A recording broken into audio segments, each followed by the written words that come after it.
Okay. Testing. 1, 2, 3. Can you project the agenda? And I think we'll just project it while we do like announcements.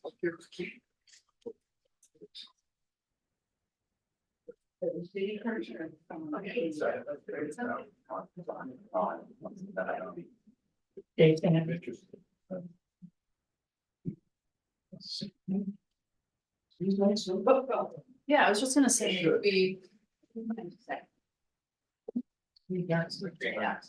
There's also a switch over. that helps a little bit, yeah.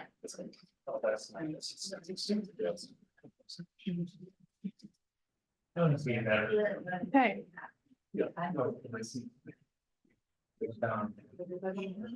Everything we need.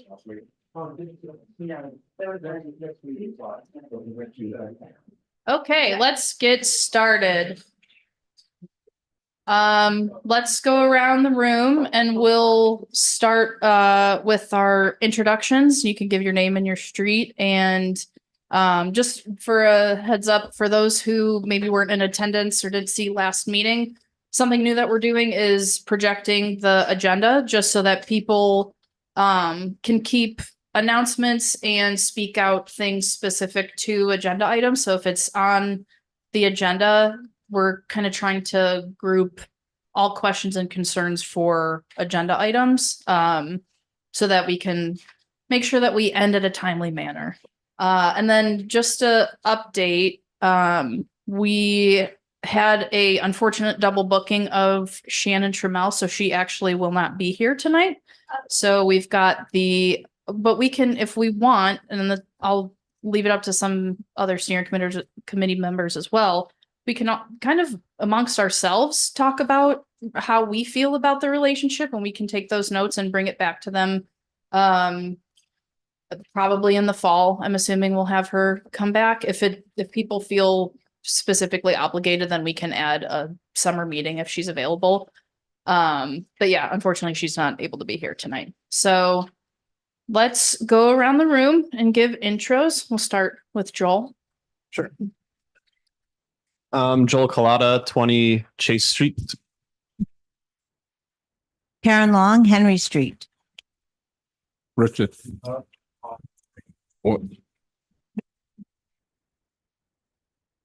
I'm Catherine Verman. I live on North Street.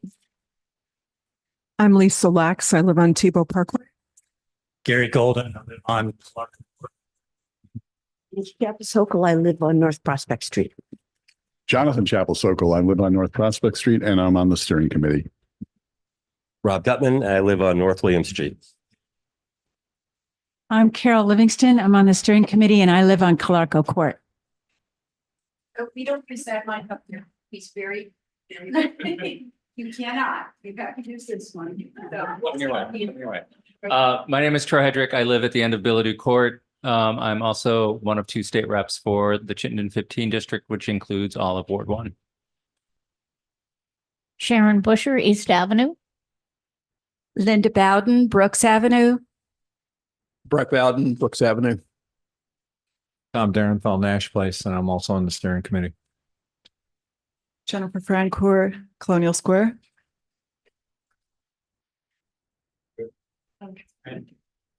Where's the proper place?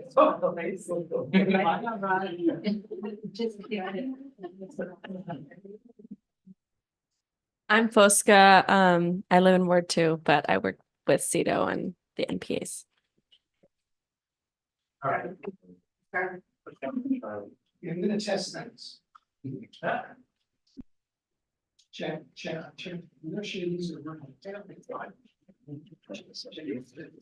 Let's go Charlie G and then we're in Ward 2 and then recording meetings and things. I'm Carter. I'm the city councilor for Ward 1 from Riverside Ave, and this is Wally. Is that everybody?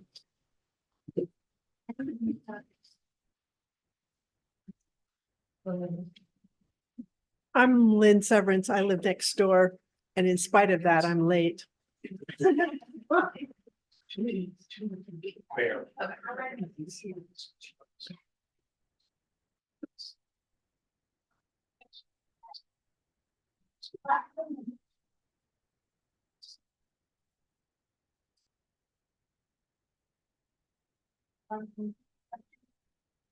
And I'm Samantha Ayat. I live at 20 Chase Street, member of the Old East End Committee or Old East End Neighborhood Coalition and member of the steering committee.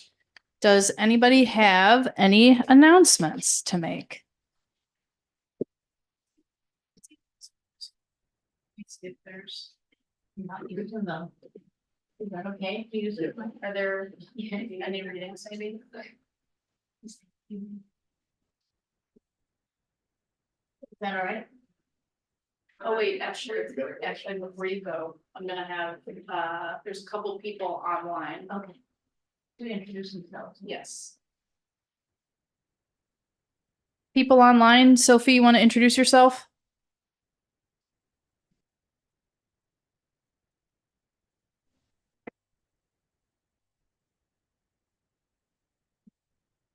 Sophie Quest J Street, Old East End. And then it looks like Cyril is online as well.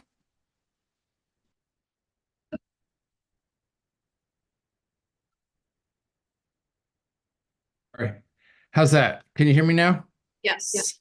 Sorry, I just barely got in, and I'm appreciative of being here, and I'm looking forward to whatever it's called when you speak out. Is that right now by chance? We're gonna move to announcements first, which are events and activities and meetings that are coming up, and then we'll grab you for speak out when everybody makes their announcements. Great, I'll be patient. Thank you, Cyril. Okay, you. it says Gary's on there, but he's right here. Okay. Yeah, It's everywhere. yeah. Okay, now we'll move to announcements. We have Sharon. Okay, so I just wanted everyone to know that, as you know, the city council passed the neighborhood code. But they bifurcated it and they delayed the implementation of the second structure. So the planning commission has taken that up along with other things such as, cottage courts, planned unit development, etc. But the piece that needs to be either amended or returned to the council before October 1st is the second structure as that was dealt with but delayed. And so I wanted to let people know that they discussed this last night at the planning commission. And if you can go online and look at the planning commission meeting, there are slides that talk about what is being proposed. No action was taken, there was discussion, and they decided that they were going to, they had some choices for timeline, and that this is really where the announcement comes. They opted to take the full summer to deal with the secondary structure and the part two, which was all the other things. So there will be meetings throughout the summer. The next meeting, they usually meet on the second Tuesday and the fourth Tuesday. So the next meeting is 2 weeks from yesterday, which yesterday was the 11th. So what, that's the 25th? Yeah, so the 25th is the next meeting. And then they will be meeting through the summer. And so if you are interested, if you just want to educate yourself, look at what's online. And if you want to participate, you can do it. They're hybrid meetings. You can either do it, from your home by Zoom, or you can go and in person. So I encourage people who have strong feelings either in support or with concerns that would like some amendments to take part and seize the moment. So that's it. Thank you. Thank you. Anybody else? Hi, Karen Long. I went to the city council meeting Monday night, which seems like it was years ago. And on each chair was this little note of meetings that were coming up. So I thought I would share it with people. And there was, it's the Charter Chain change committee meetings are June 12th at 5 in the Busher Conference Room and Tuesday, June 18th at 5 in the Busher Conference Room. And they're encouraging people, you know, the city council, you get to go and talk give your 2-minute speech. But if you get involved and go to the commission meetings like Sharon is suggesting too, we definitely learn more and we have a bigger impact, hopefully, on what's going on.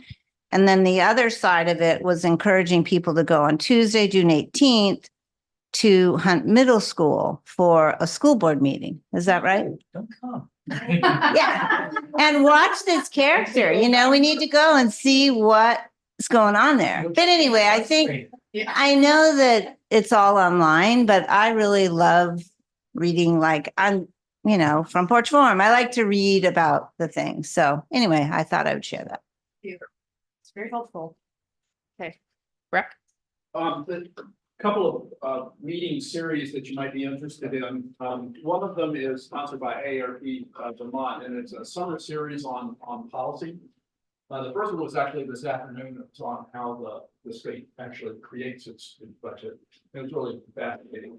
The next one will be of interest to this group. It's on housing. Kelly Stoddard from ARP Vermont will be there, and the last one is on caregiving. They're on the second Wednesday of each of July and August, the 2nd of July and the 14th of August, I believe. They're virtual. I will post the URLs in front of the forum, probably tomorrow. The other set of meetings is the Vermont Climate Council is updating the Vermont Climate Action Plan. And there are 2 public forums. Unfortunately, one of those is on the 18th at 5:30, but there's a second one on the 20th. I just posted the URLs for both of those in the Porch Forum, and I noticed that they're in the latest edition there. An opportunity to hear what the climate action plan is about and to have input on how it ought to be updated. There are a lot of missing pieces. Transportation and a lot of housing are missing pieces to that. And so it's an opportunity to have some input. Thank you, Breck. Do you have one? Yeah. So we have 2 big road projects in the 3. The East Avenue is one right now, but 2 more, the Burlington-Winooski Bridge and then the Colchester-Barrett Riverside intersection. Oh, getting interference. Oh, no. Oh, for the camera. And so we saw that the property, well, let me back up. There were 2 main ideas for the Colchester-Barrett Riverside intersection. One was a roundabout, and that got shot down because we would have had to acquire a property. City would have had to buy the property and do some modifications. And so the second option was a signalized intersection. I think, like a lot of modern traffic theory, for safety, pedestrian safety, and for throughput of cars, frankly, is the roundabout. Seems to be a more popular choice worldwide. So we saw actually that house that's in the way of this proposed roundabout, this house is up for sale. And so I emailed Laura Wheelock and was met with some sad news. She thinks even if the city were to acquire the property, the amount of work that would go into putting in a roundabout would still just be way too prohibitive. Things like retaining walls to prevent the roundabout from going over like the Winooski Falls. They'd have to do a lot of work. And she supposes that they would have to acquire the property, which I think she says is historic designated. And it just sounded like they were not willing to do all of that. Maybe there's some very good reasons, but anyway, just figured I'd let everyone know it was maybe our last chance to get a roundabout, but it doesn't look like it'll happen. Anything else? Yeah. Carol? Just real quickly, another person who had a conflict tonight was Lori Anderson. She's the new naturalist who's helping care for a number of the UVM natural areas, including Centennial Woods. So she was going to present about what her work is at Centennial Woods. And she's also going to be running some some tours through the park this summer. I was hoping to be able to give you information about that tonight, but don't have that for you. So hopefully we can publish that in Front Porch Forum so you have a chance to meet Lori and hear about her work as well as go on some of her tours. Thank you, Carol. Who does she work for? She works for UVM. She's part of, yeah. Is she working with Brendan Fisher? Yes. Yeah.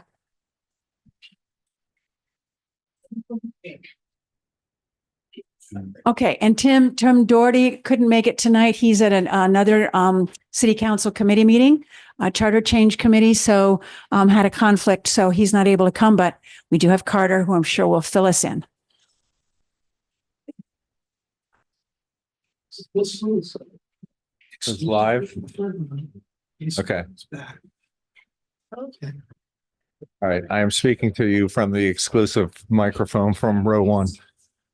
I was at I think it's exit 14, the one at Main Street and I-89 a couple of weeks ago, and there was a pretty interesting discussion. One of the things I walked away with wasn't so positive, and that's that the Regional Planning Commission isn't really taking a very big picture look at how that interchange affects Burlington and South Burlington jointly. They tend to say, well, you know, we need this, we're going to assume so many cars are going through, and how do we merge cars better onto I-89, and not looking at, well, how is South Burlington developing their new town center? How is UVM expecting to expand, and the medical center to expand, and what that's going to do to traffic or just people walking back and forth. So I think I would encourage anyone who comes across a member of the Regional Planning Commission to tell them that stepping back and taking a bigger picture view would be a very positive thing to do. Thank you. Anybody else? Okay. Well, I have an announcement. It is both good and bad news, but mainly good. Joel and I purchased a house. The bad news is that it is outside of Ward 1.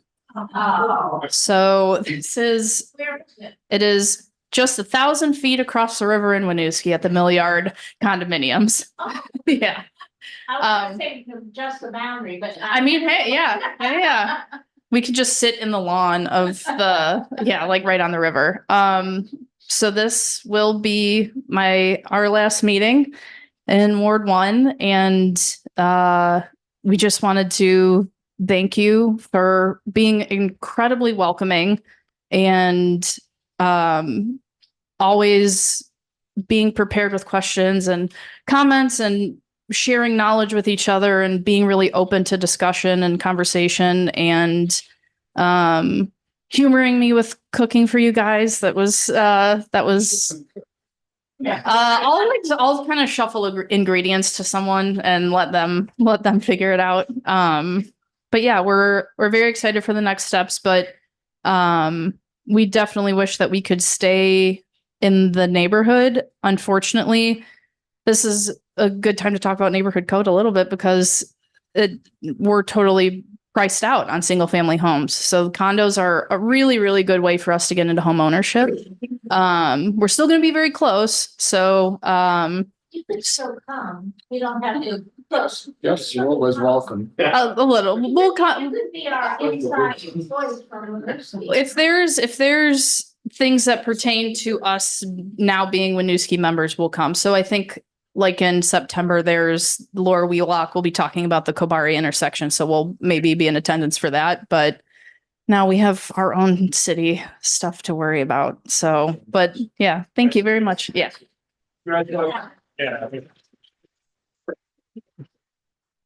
Also want to say thanks and show appreciation to everyone in Ward 1. We have learned a lot about public conduct, about public meetings, about how to show up, how to be compassionate while also pushing for what you want. This ward is like a fantastic, this room is like a fantastic mentorship in how civic conduct can go. So just really thanks to everyone who just participates because we've been soaking it in. Every time we come, we go home and then we talk about it. We have like a, like a breakdown. We're like, oh, that was interesting how this was. Yeah, like we deconstruct the meetings and we understand how meetings can be ran. So it's really just been a fantastic learning opportunity for us too. So really just thanks to everybody. Okay, thank you. Thank you. Thank you. Okay. Moving on.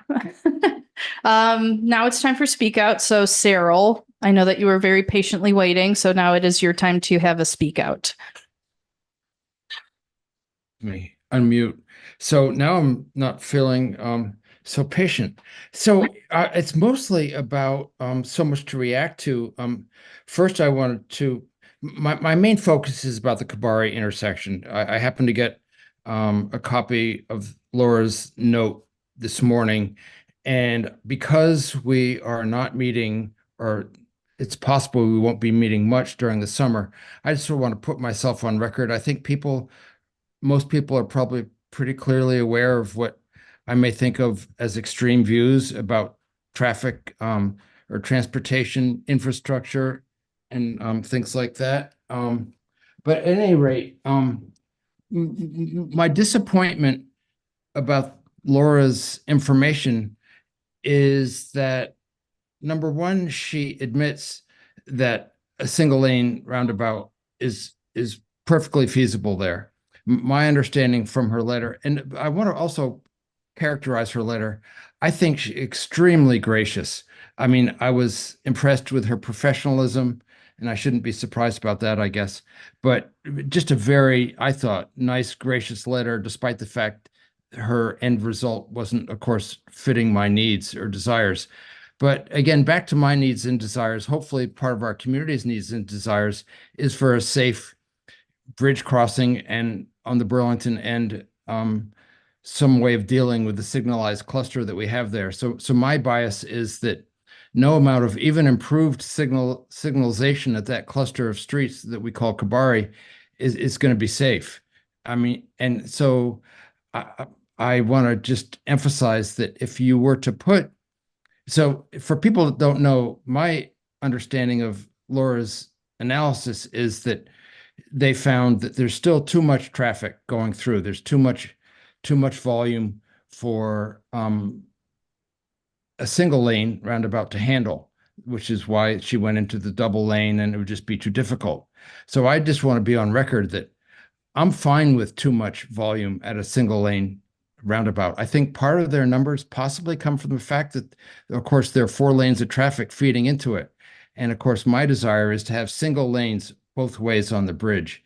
And so I think that might help, but I honestly think that people would move on. In other words, if they're sitting there a little bit too long at that new roundabout, single lane roundabout, that was really too much for them, they would find other ways to get into Burlington. So that's just my bias. I really feel strongly that we need to build the bridge correctly in terms of honoring the prioritization for pedestrians and bicyclists, people on wheelchairs.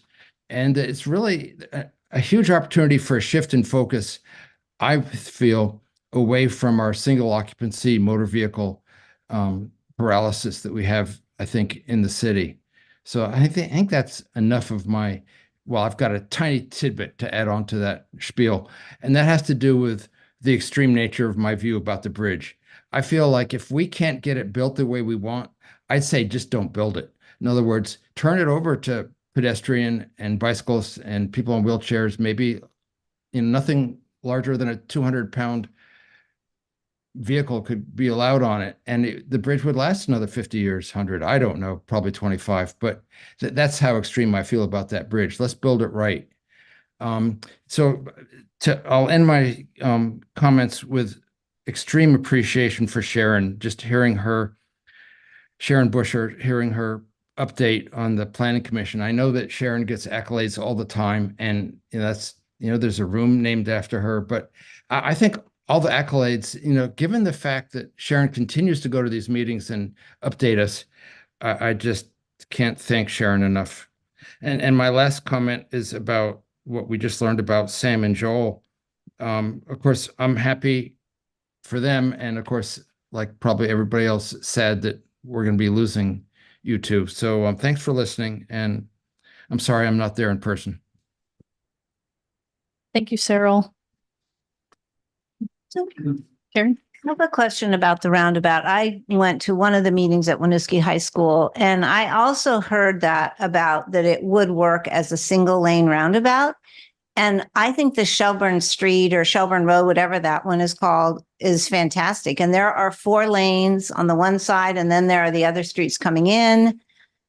It works great. And honestly, I can't remember ever driving around a double lane roundabout. It sounds kind of scary to me because a single lane. Very scary. Yeah. So, I mean, I think a double lane roundabout would be a bad idea anyway, but a single lane slows down the traffic, moves the traffic.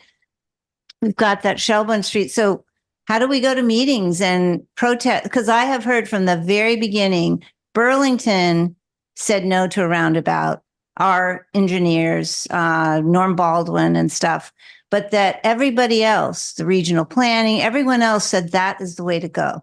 So we need to get, no? No, I'm part of that, unfortunately. Here, I'm sorry, the engineers, actually from the state and whoever the other people were that were advising, were the ones who said that, the cost was a factor. It was more expensive, but they also, they were the ones who said that a roundabout wouldn't work. It was not just Burlington saying that. It wasn't, the experts weighed in more than the neighbors. Now, Richard was part of that process also, and you might recall it differently, but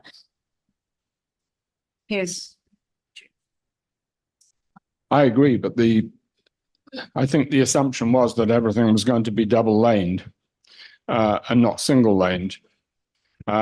So I think there's a big difference. I agree with Karen that the Shelburne Road rotary roundabout works so brilliantly, it could easily be a little bit bigger.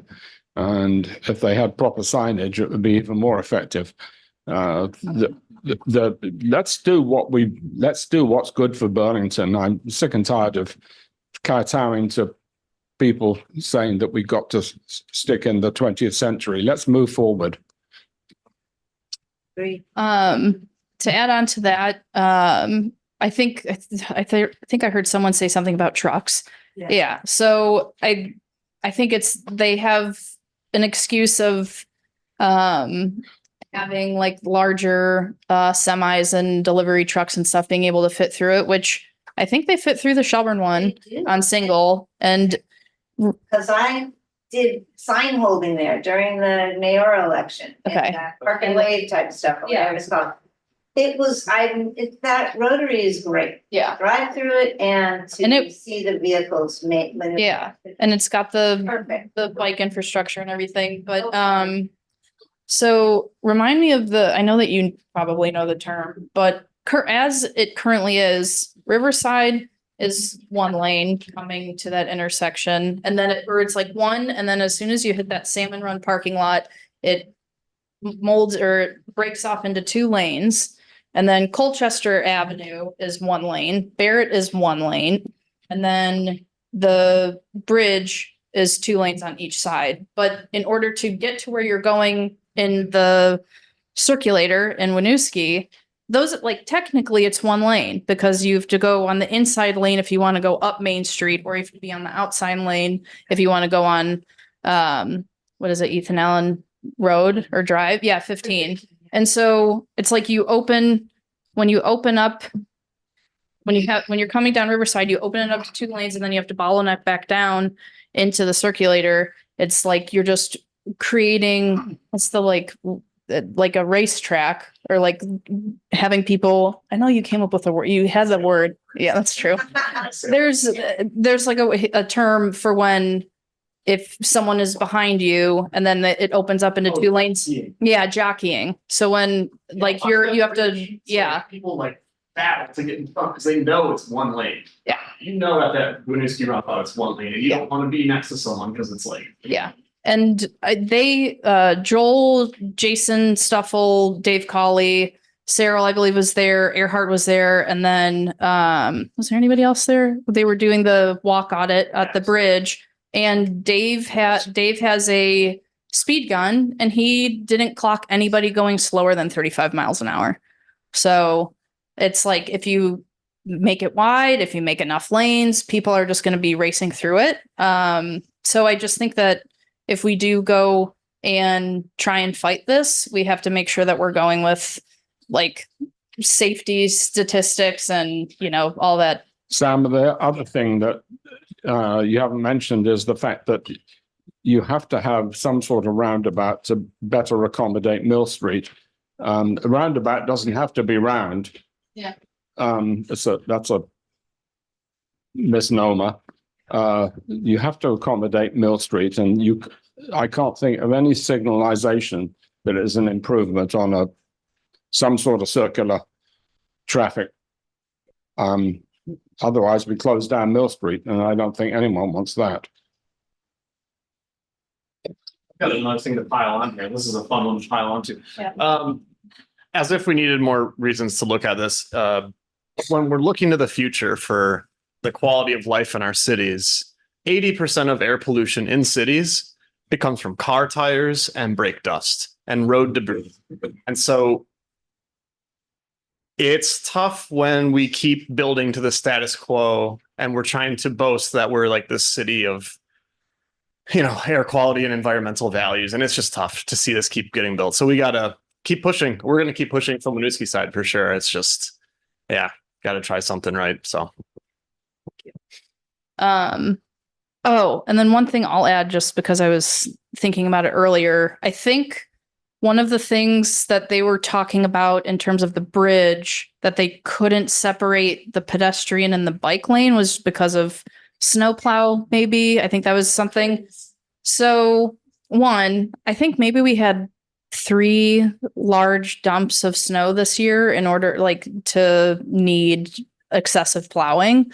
But I think they also were thinking about like the melting of the snow and how that flows, and they don't want it to go into the river. Currently, if it rains on the bridge, there are pipes that just let it drain directly into the river.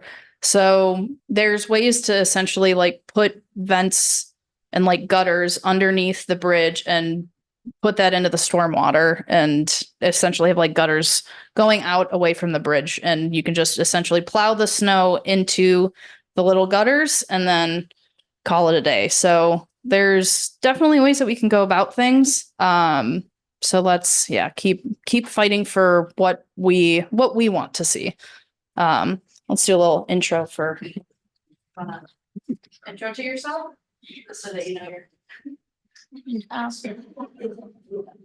Sorry, I missed introductions, folks. Erhard Manke here, Grove Street. And I guess this is, I don't know if you guys are done with that topic, but I just wanted to say I was appointed to the Planning Commission on Monday night. And just appreciate the support from Carter and from Tim and the other members of the City Council.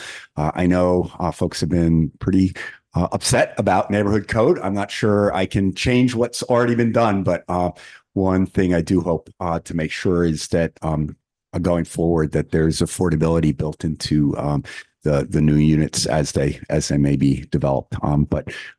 Yeah, if folks need my contact, I think many of you have my contact information. If there are issues you would like to see me address as a planning commissioner, I'm not the Ward 1 planning commissioner. I'm, planning commissioner for the whole city, obviously.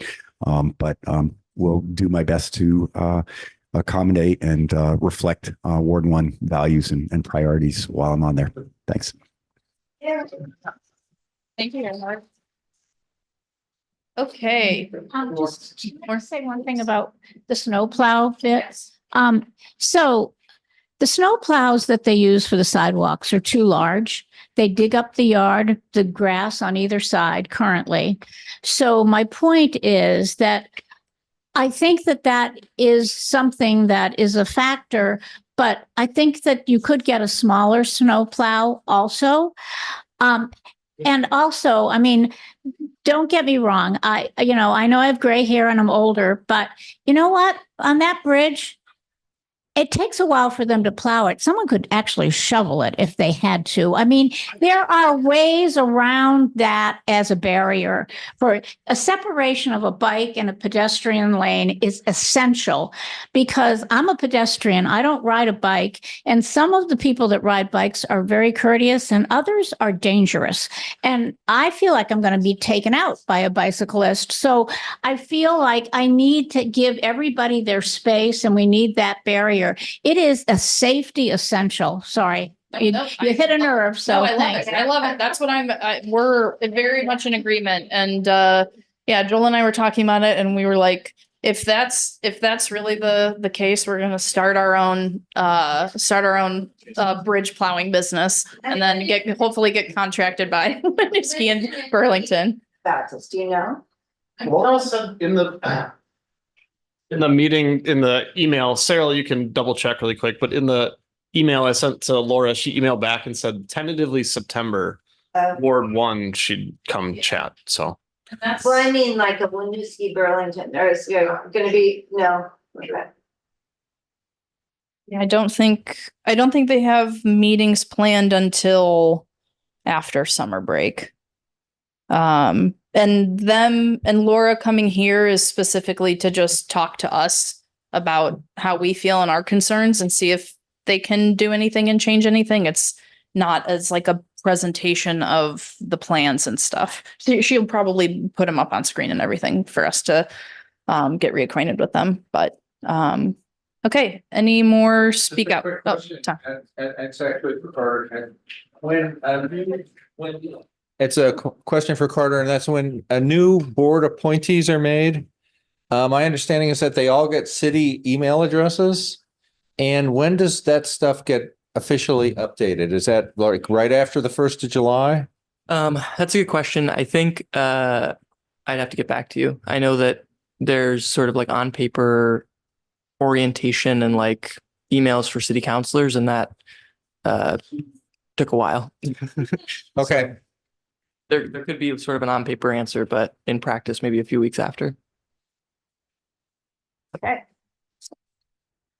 Okay, anybody else have, oh, it looks like Cheryl joined.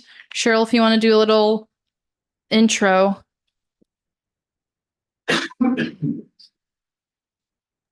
Yeah, it's actually Peter here. And we couldn't make it in, but here we are.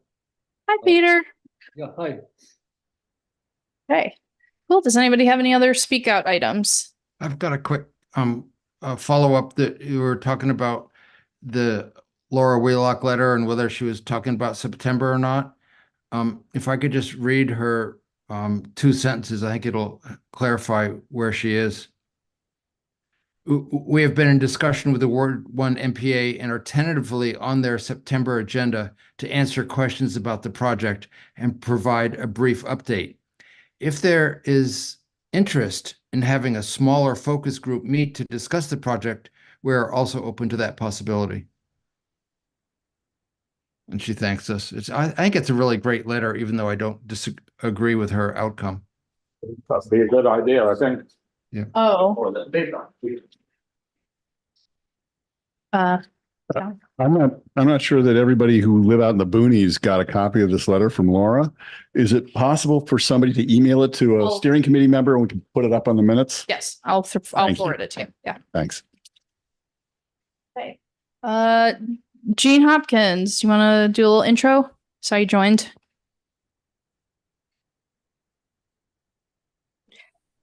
Hi, yes, I just left a co-housing dinner and I brought this down to show people, but got disconnected. So I'm right back up here in my apartment enjoying your meeting. Thank you for joining. Okay, any other last minute speak outs? Going once, going twice? Okay, moving on, city councilor updates.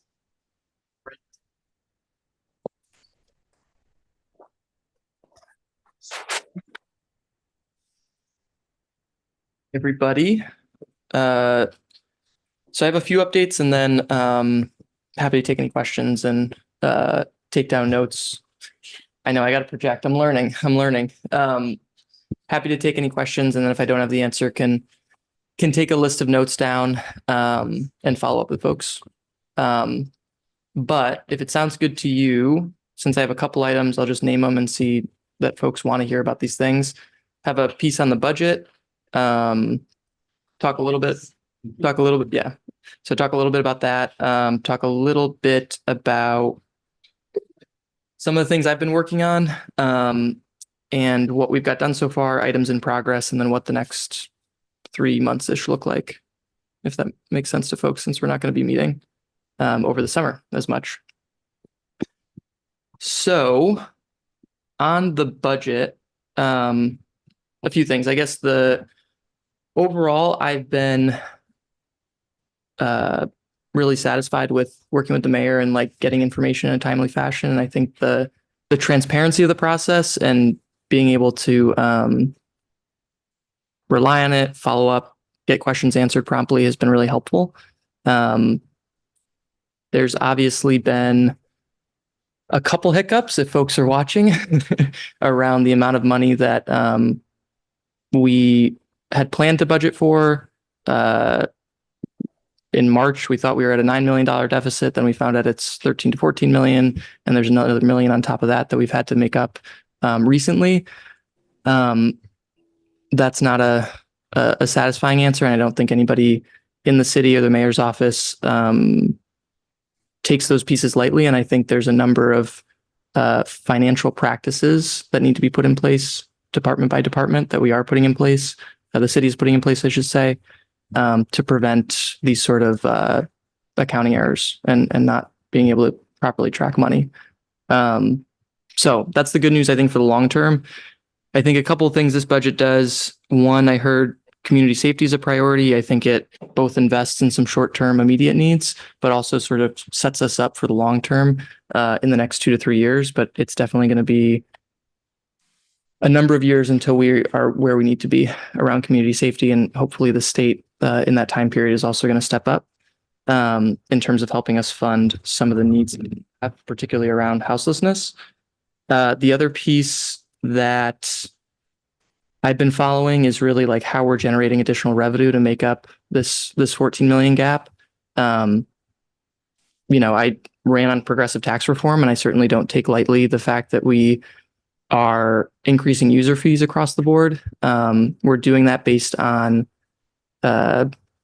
available data and sort of comparable data to say like, okay, how much these programs actually cost, what is sort of reasonable for city services, and trying to balance that with ensuring through subsidy programs or through different scholarships that folks from across income levels can have access to those things.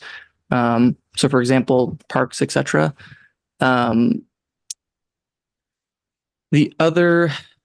then I'll just say too, like a lot of these measures, particularly like, for example, the room and meals tax increase, are temporary measures that have a sunset provision. So it sort of gives us a year to actually get into the details and some of the sort of tax reforms that I think I've heard are popular on the doors and popular in this room around sort of leveling the playing field and asking those at the very top to contribute a little bit more without driving folks who are already squeezed out of our city.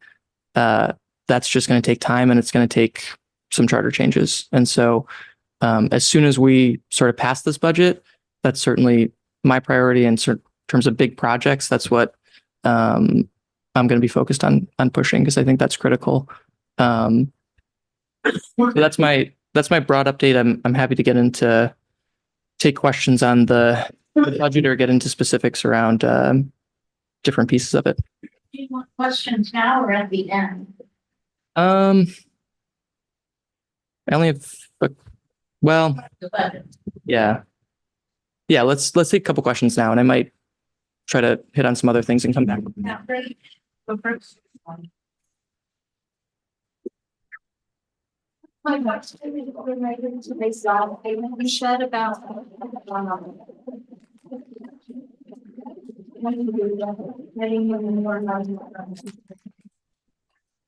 Yeah, just thinking about the property tax system. It's pretty sort of essentially a flat tax for the most part. There's some on the state side, it's different. On the municipal side, there's no progressivity built into it.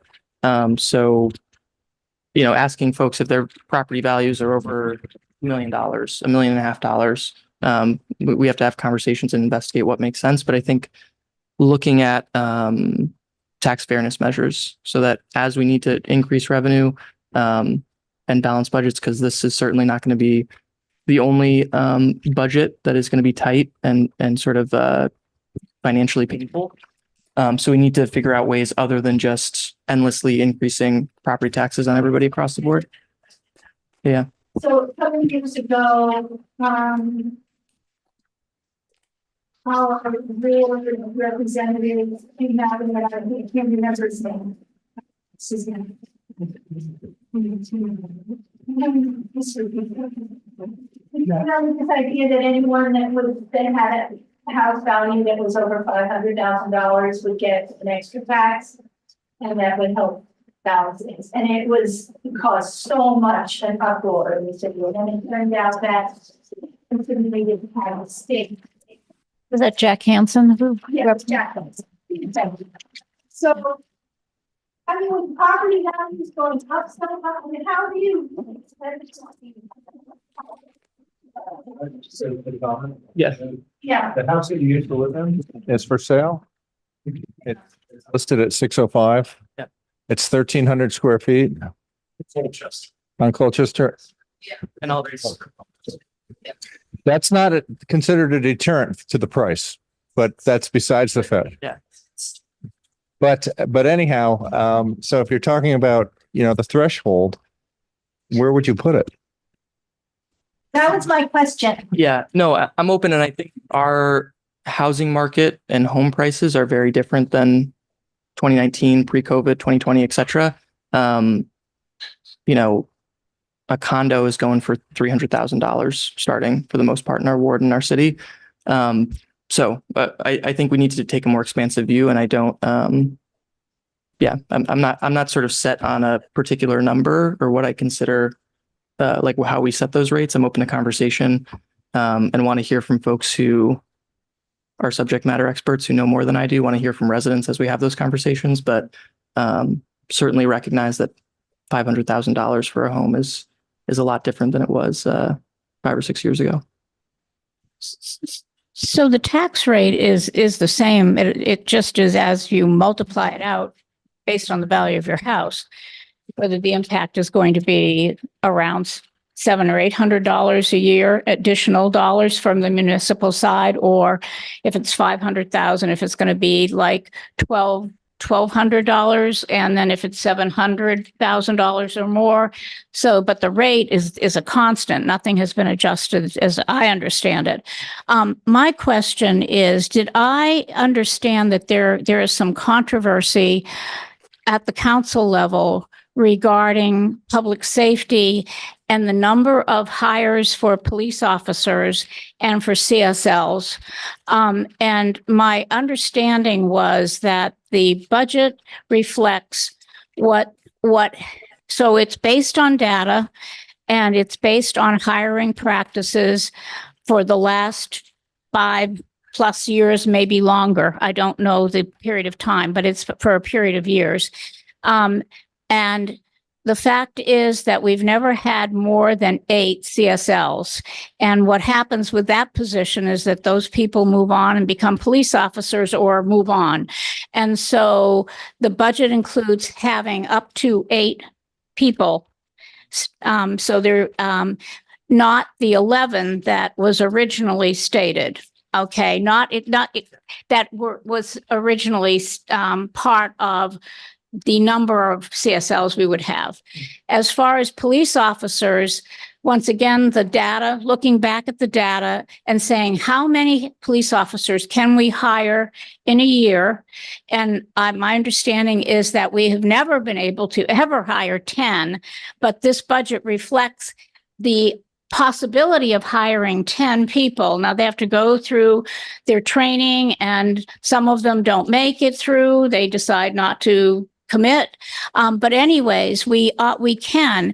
And then the question that I heard was that if we got incredibly lucky and more people applied than we have funded, what would we do? And my understanding that the mayor said we'd find the dollars, and that means going back and moving money around.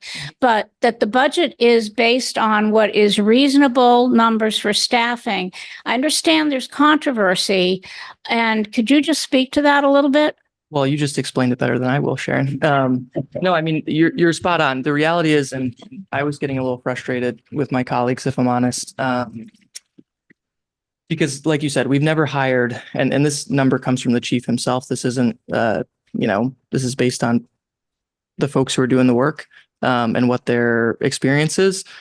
But we're not changing the officer cap, but the officer cap is 87 right now. The reality is we have a gap of 20 plus officers that we need to hire up to hit the cap.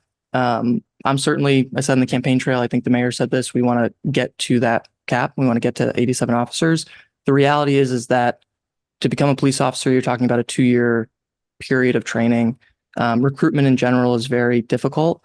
I do think there's cultural problems and problems with leadership in terms of how we're managing our police department that we need to work on, and that I'm committed to working with the police chief and other folks in various areas of the city to make sure that we shift so that recruitment is a little stronger. But at the end of the day, our recruitment efforts and sort of people's want to come work for us versus another police department. So yeah, the reality is we're not going to hire more than 10 officers. And so if we're going to, budget, and again, we can always adjust mid-year, and we're going to look to adjust if we need to.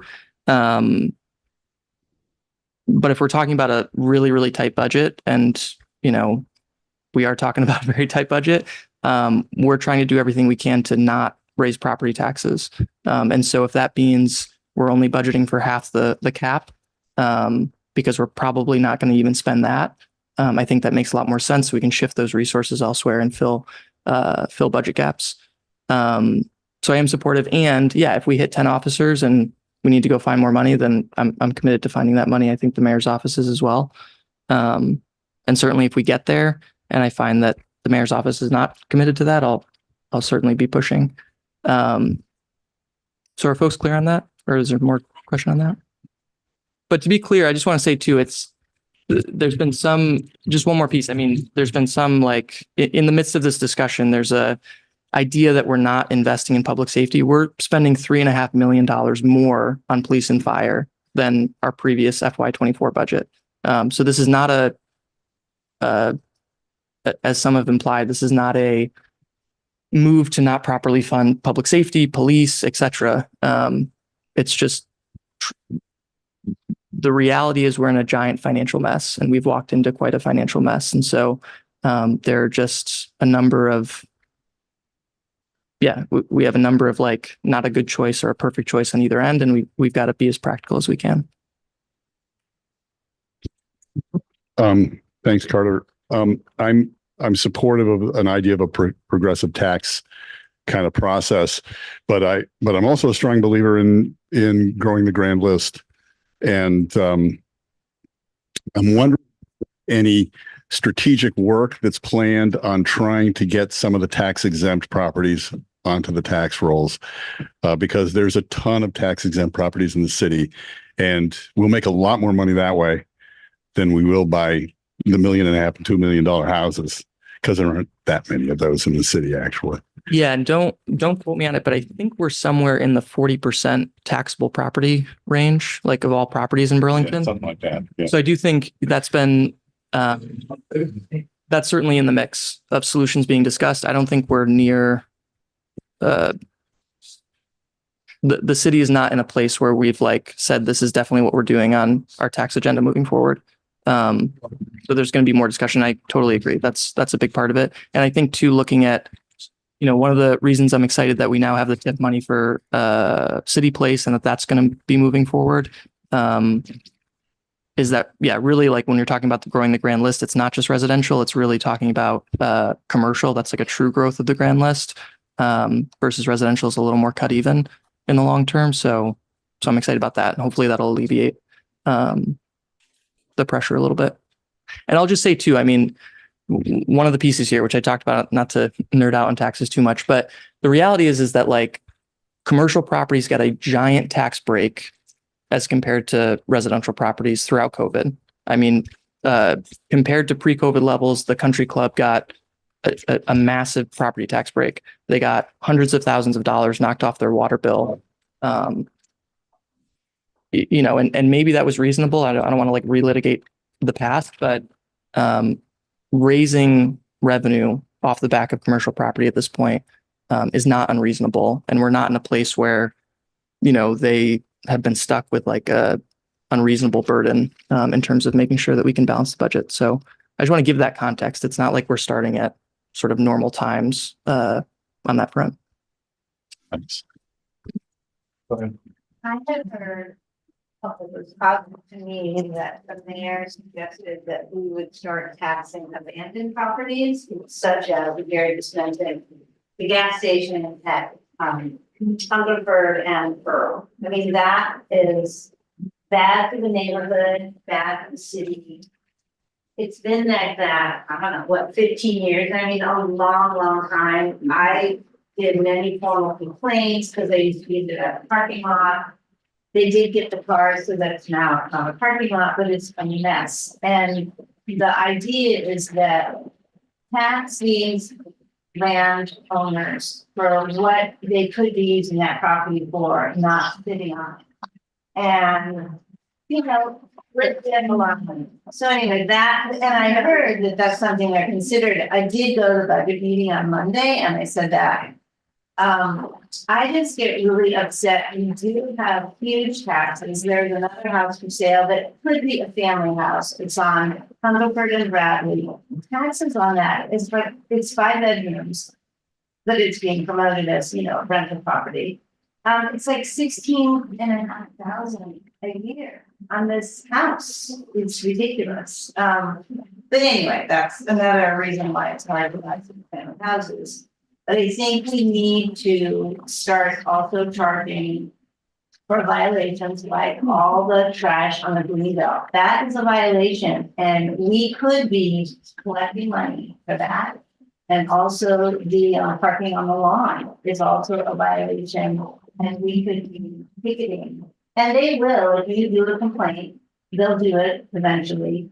But they could be charging every day. The city could be charging every single day for those violations. And to me, it's like money, which is, you know, we're not collecting and we need the money. And then 1.1 million, another, like, how does this happen? I would love someone that knows how they, yeah, exactly. Who's held accountable? I mean, I would love somebody, and I know you can't do it tonight.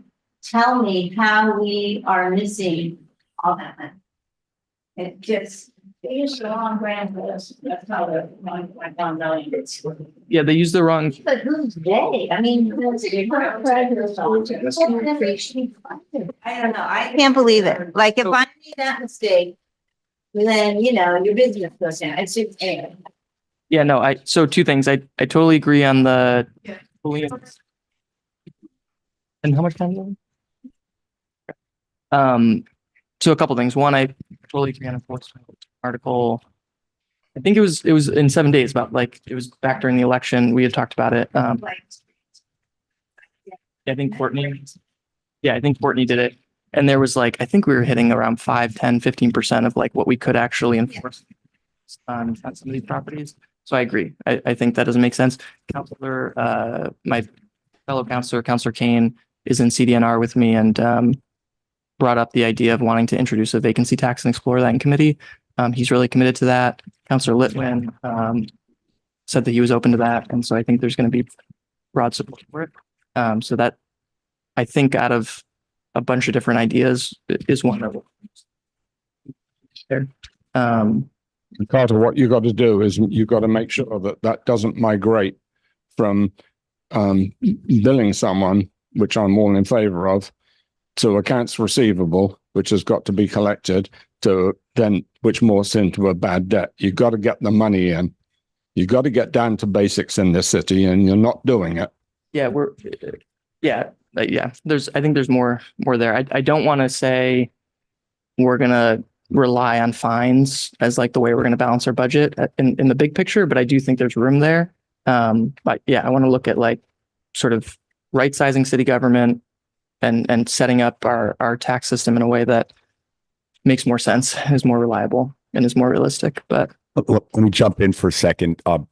Sharon, correct me if I'm wrong. Didn't we institute a vacant buildings tax a while back, like in the early to mid 90s? I'm sorry, what? Didn't we institute a vacant buildings tax in the early to mid 90s? I think that may be on the books, but I could also be misremembering. That wasn't the main thing I was going to say. I can't verify. I don't recall. I can maybe check while we're talking. But the main thing I wanted to say was, one of the things that, and I just want to support Carter in what he's saying. We're not going to balance the budget on fees and fines. That's, that you got to look at every place, obviously, and that's one place they have to look at, but you're definitely not going to balance the city budget on, or this gap on that. One of the other things that I believe is being talked about, or has been talked about some, is to do some selective rolling reappraisals. So reappraisal was done, as I think most folks know, at sort of the height or during the pandemic. And we already had, residential property prices had already gone through the roof. And it was done at a time when commercial properties were at an absolute low ebb. There were a lot of vacancies, offices weren't occupied. And so there was actually a real mismatch there.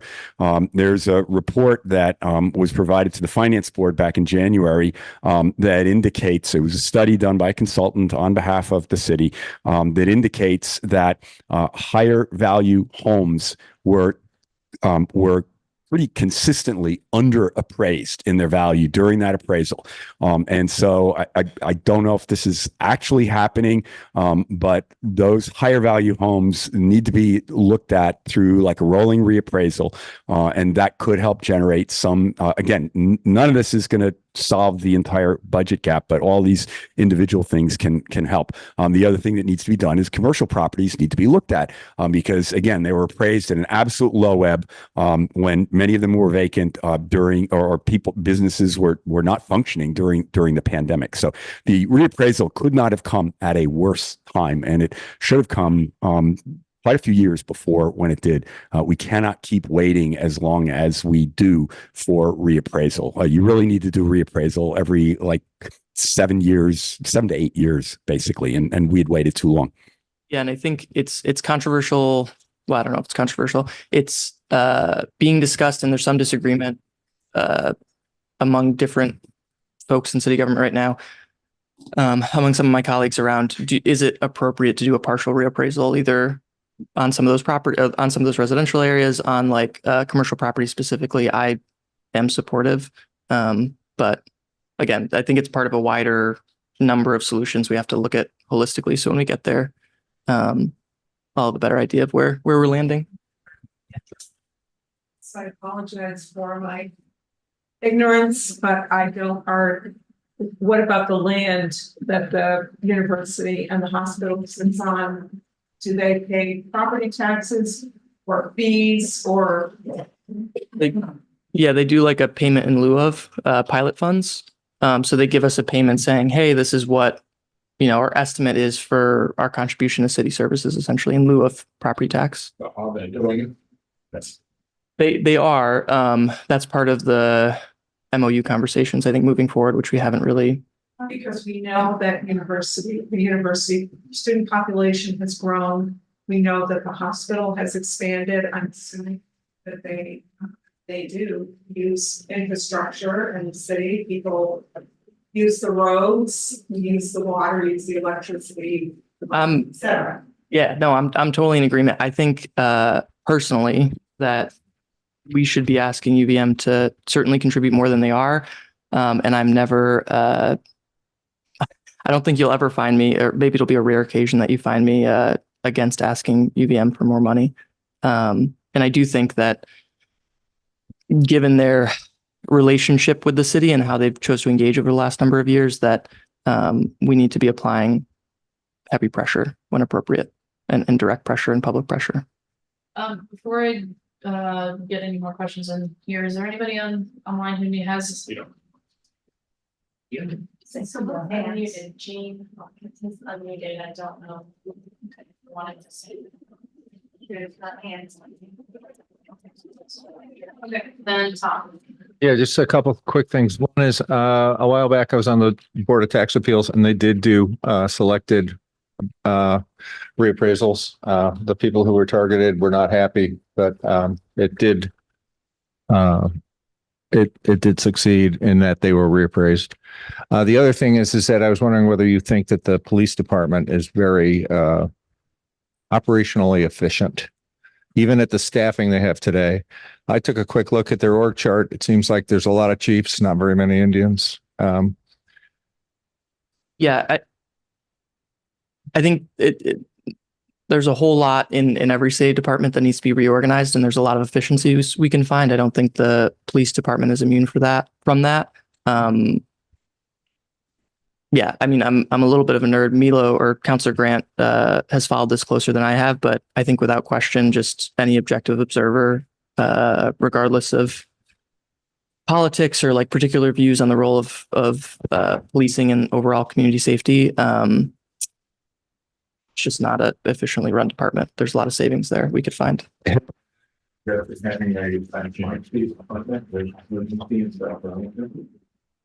They haven't. There was some conversation, and I would have to go look back, but around fire, there was some conversation about changing to be more regional, I think, if I remember right. But that's the closest I think that's been discussed. Okay.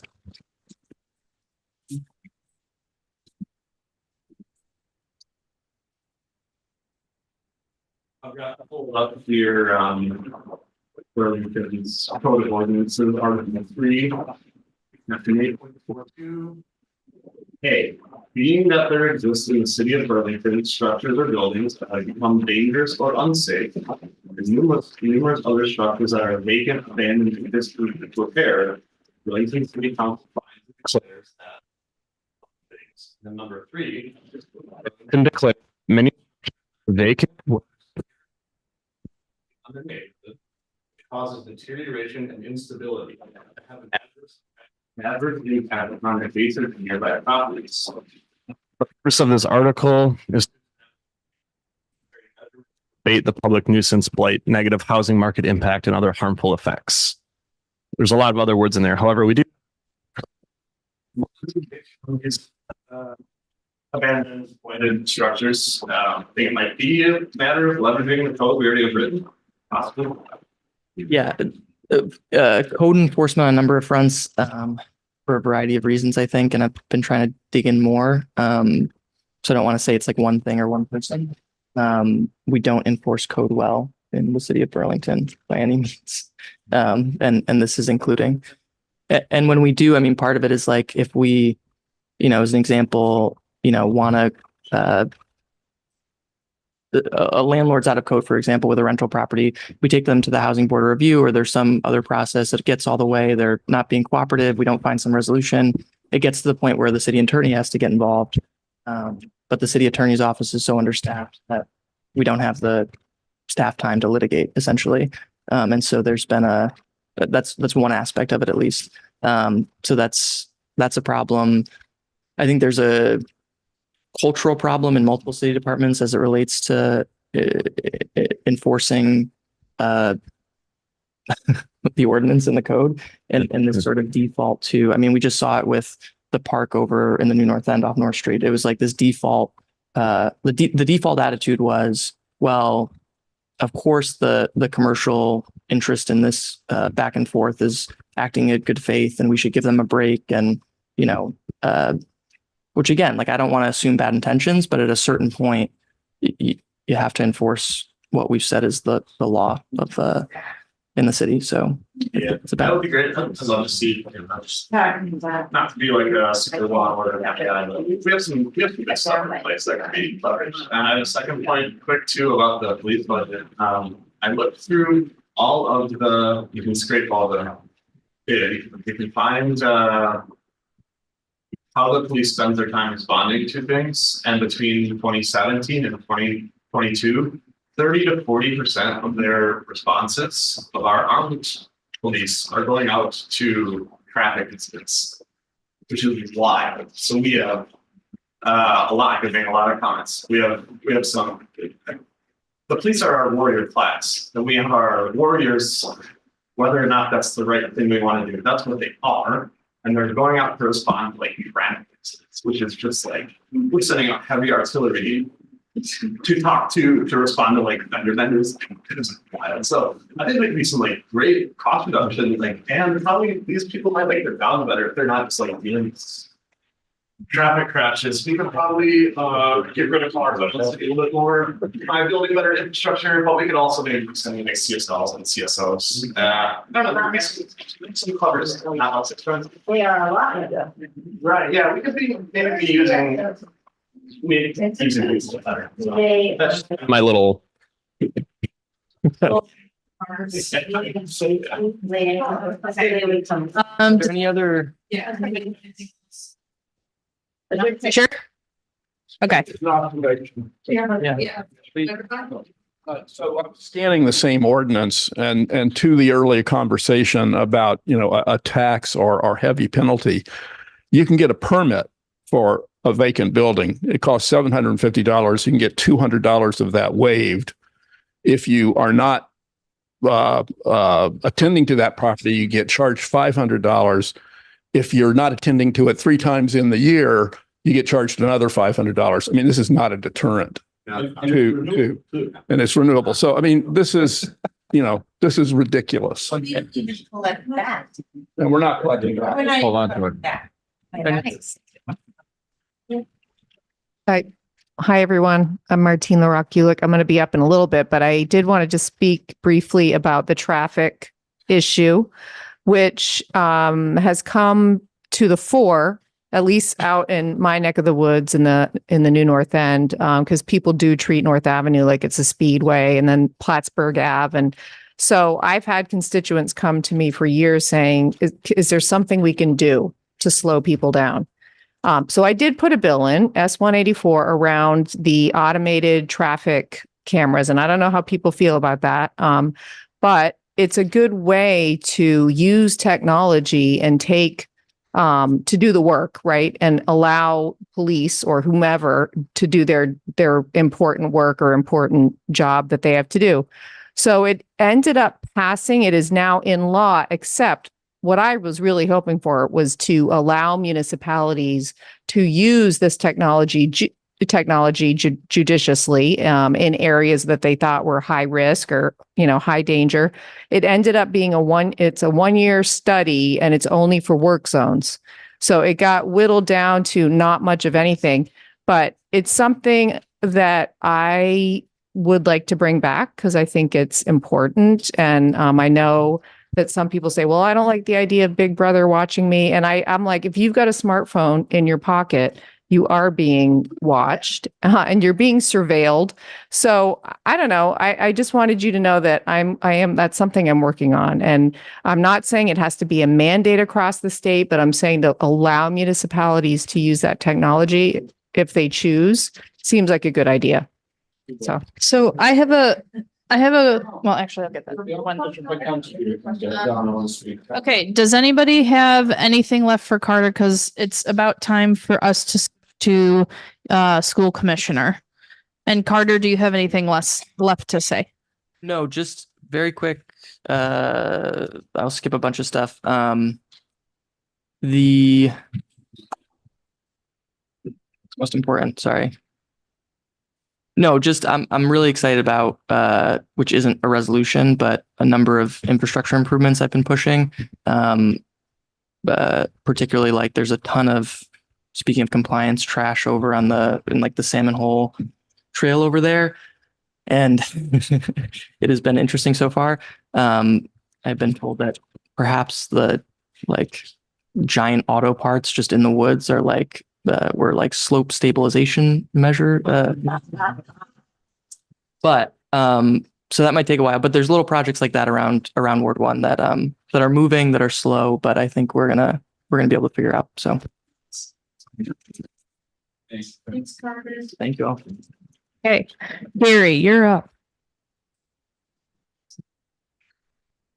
The school board, I could join Gary.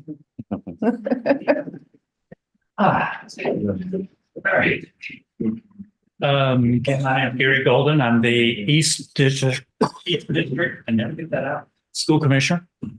Let me do a real quick overview of how things are going, and I'll just take questions the rest of the time, and I will do my best to stay at my 10 minutes. We have continuing construction projects that are going on. There have been delays with still hard to call it IAA. The Wheeler property, basically the contractors broke a pretty major piece of equipment around the geothermal implants. Kind of helped the noise level for the students, and there were some pluses to it, but it also is, I'm not sure. I didn't notice update on what kind of delay that might mean. But to refresh you, if you haven't seen it, IAA is basically, and parts of it is a 100-year-old building, and the update is probably 50 years old. So lots of work. The geothermal is to address heating and cooling, and then many upgrades to the entire facility to bring it up to ADA, to bring it up to safety, to bring it up to usefulness. So all those students will be either at St. Mark's on North Ave. I think that's 2nd through 5th or 3rd through 5th. And then the kindergarten 1, maybe 2 will be at Sarah Holbrook next year. So that's sort of a lot of different pieces moving as far as transportation, after school programming, et cetera. Another major project is out at Rock Point at the old Bishop Booth Conference Center, where we're housing our high school alternative programs. So it looks pretty amazing, and hopefully some ownership will come from that, because it's an amazing property as well. That they actually can take a little bit of ownership around knowing the property, using it for science, using it for a variety of measures. And then the high school, of course, steel's going up. So that's going pretty well. Still looking at fall 2020. Yes. It's just hard to say it. I'm sorry. Don't want to. So there are measures within that as far as not only the building itself, but also reimagining what a high school should look like in the 21st century. It's coming along. So that's sort of my overview. Jonathan, you want to ask your question? Get a microphone. Go ahead. Just curious, how much light you can shed on the incident of the police department for the one year for I can explain. So we have this amazing setup at the high school where the spring semester ends at Memorial Day, and then the last probably 2.5 weeks are a combination of AM and PM classes that the students ask for. So it could be yoga, it could be water, down at the waterfront. It could be just a wide variety, as well as language trips or service trips. So they've gone to Utah, they've gone to Japan, when we had a China program, they went to China. So it was a great way of not doing an extended trip, but not losing a week of class to tie that on to spring break. You do it during the YES program. So it's year-end studies is the YES. This one, it was requested by students. Forensics was the class name, and the purpose was really to look at police work, sort of the CSI model that's out there that's gotten popular and many classes use. We have a public safety program I'm trying to watch my time, in our tech program. And it came to me today that they should probably have been sort of the go-between for this whole project, because they really understand both cultures. And I think that's my impression, whether school board member or as just a citizen, that you really are talking about two completely different cultures that chose to overlap in what should have been a really good way, but each of them made some assumptions and neither of them nailed it down enough to not have a issue. Yes, you're saving me. Well, I have a statement more so than a question, and I've been pretty public about this and vocal about this, and I'm more than willing to have and to continue the conversation about whether or not the school district did its due diligence in approving a curriculum delivered by Burlington Police Department.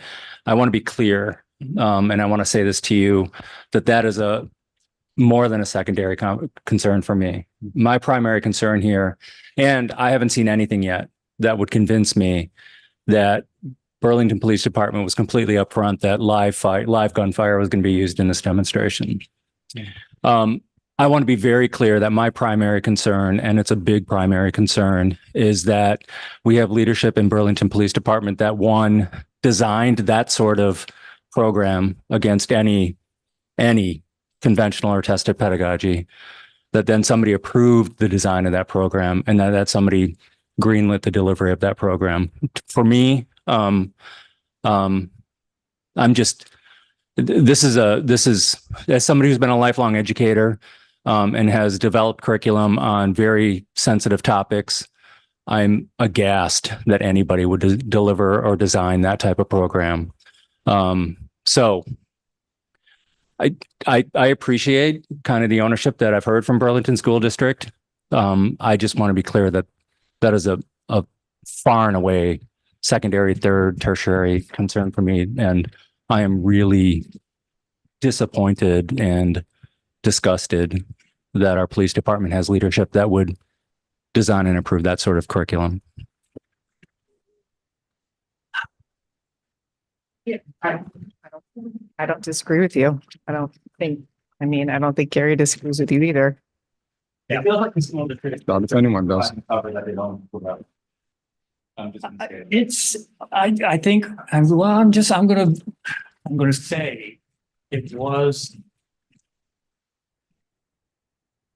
Okay, this is information not given. We've gotten no information beyond what you've seen, other than we received the press release Friday that I posted on Front Porch Forum. So yes, we both bit the bullet and owned the sloppiness of this, and that's really where it is. I'll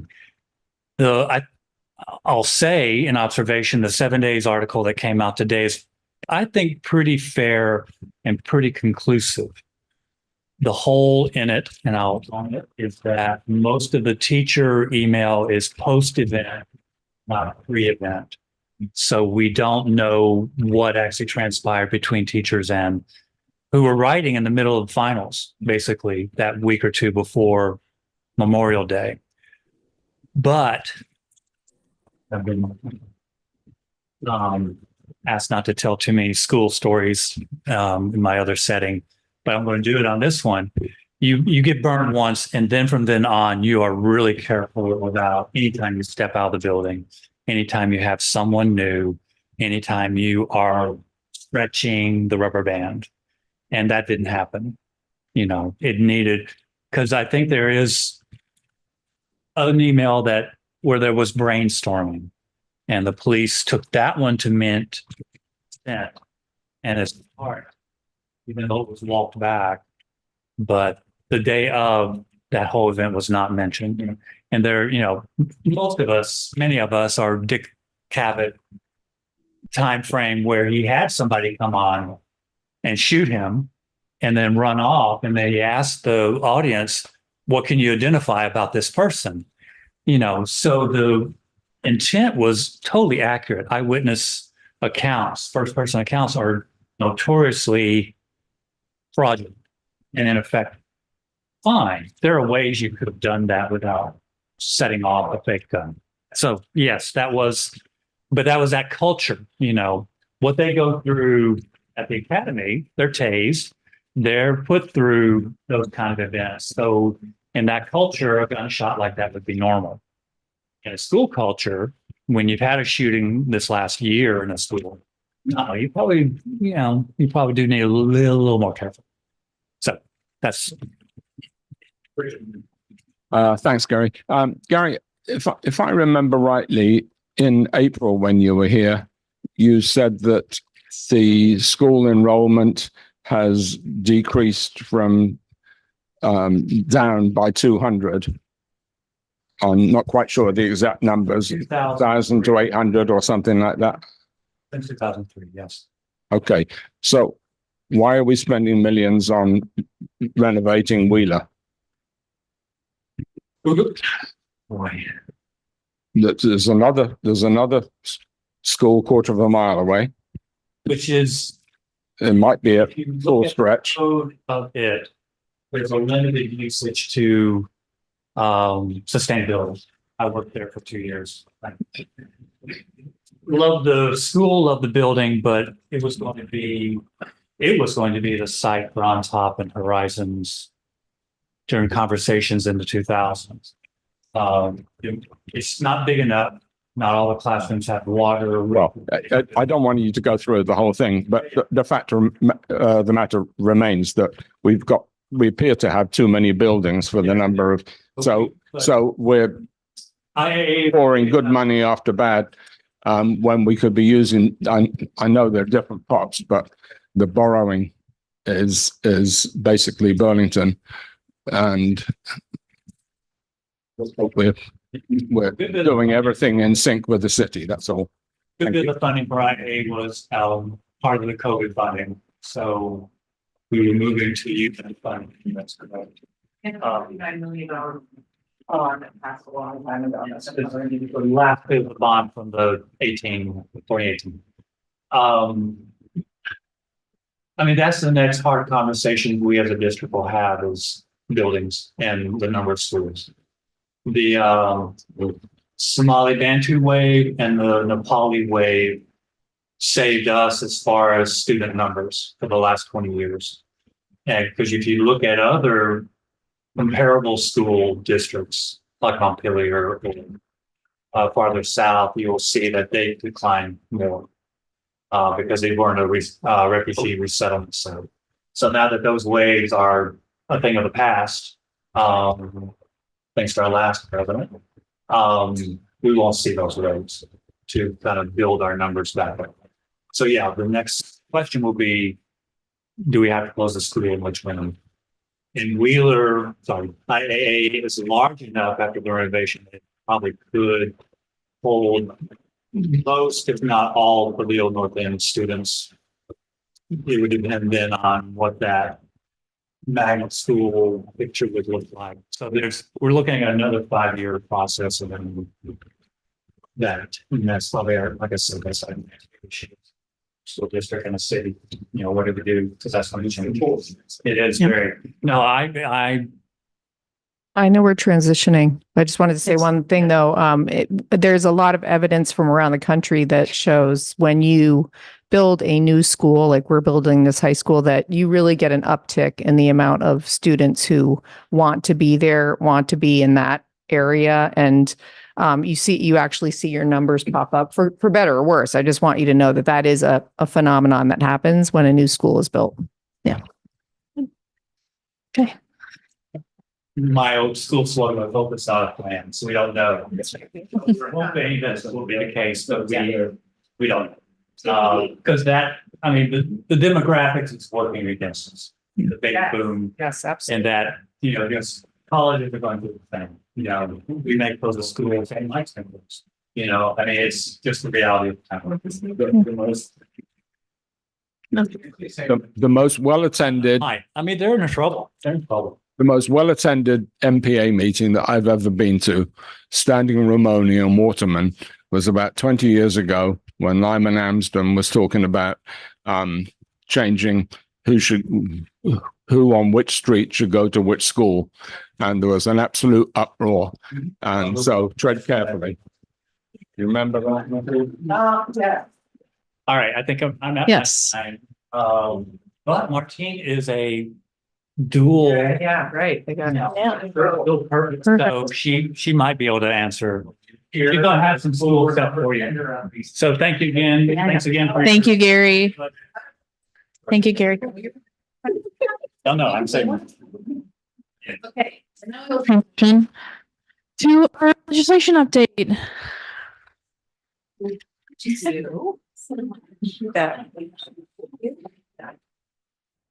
My computer. Well, one of us is prepared. Hey.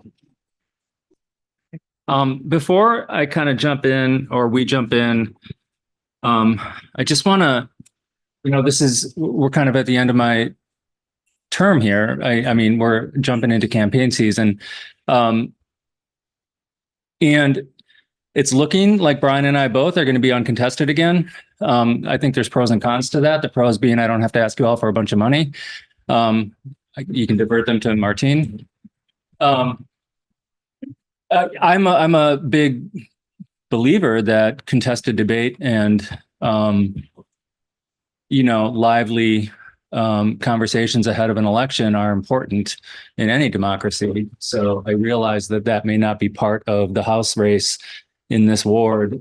So I want to make sure that you are all more than aware of my willingness, and I think I can speak for Brian on this too, to be available for absolutely any questions or comments or small group discussions or anything that you think would be helpful as we navigate between now and November. So that being said, I am incredibly grateful to have Martine in the Senate, and I'm incredibly grateful to have Senator Biehoski in the Senate. I haven't interacted with Senator Baruth a whole lot, but Tanya and Martine are both going to have a contested primary, and for what it's worth, having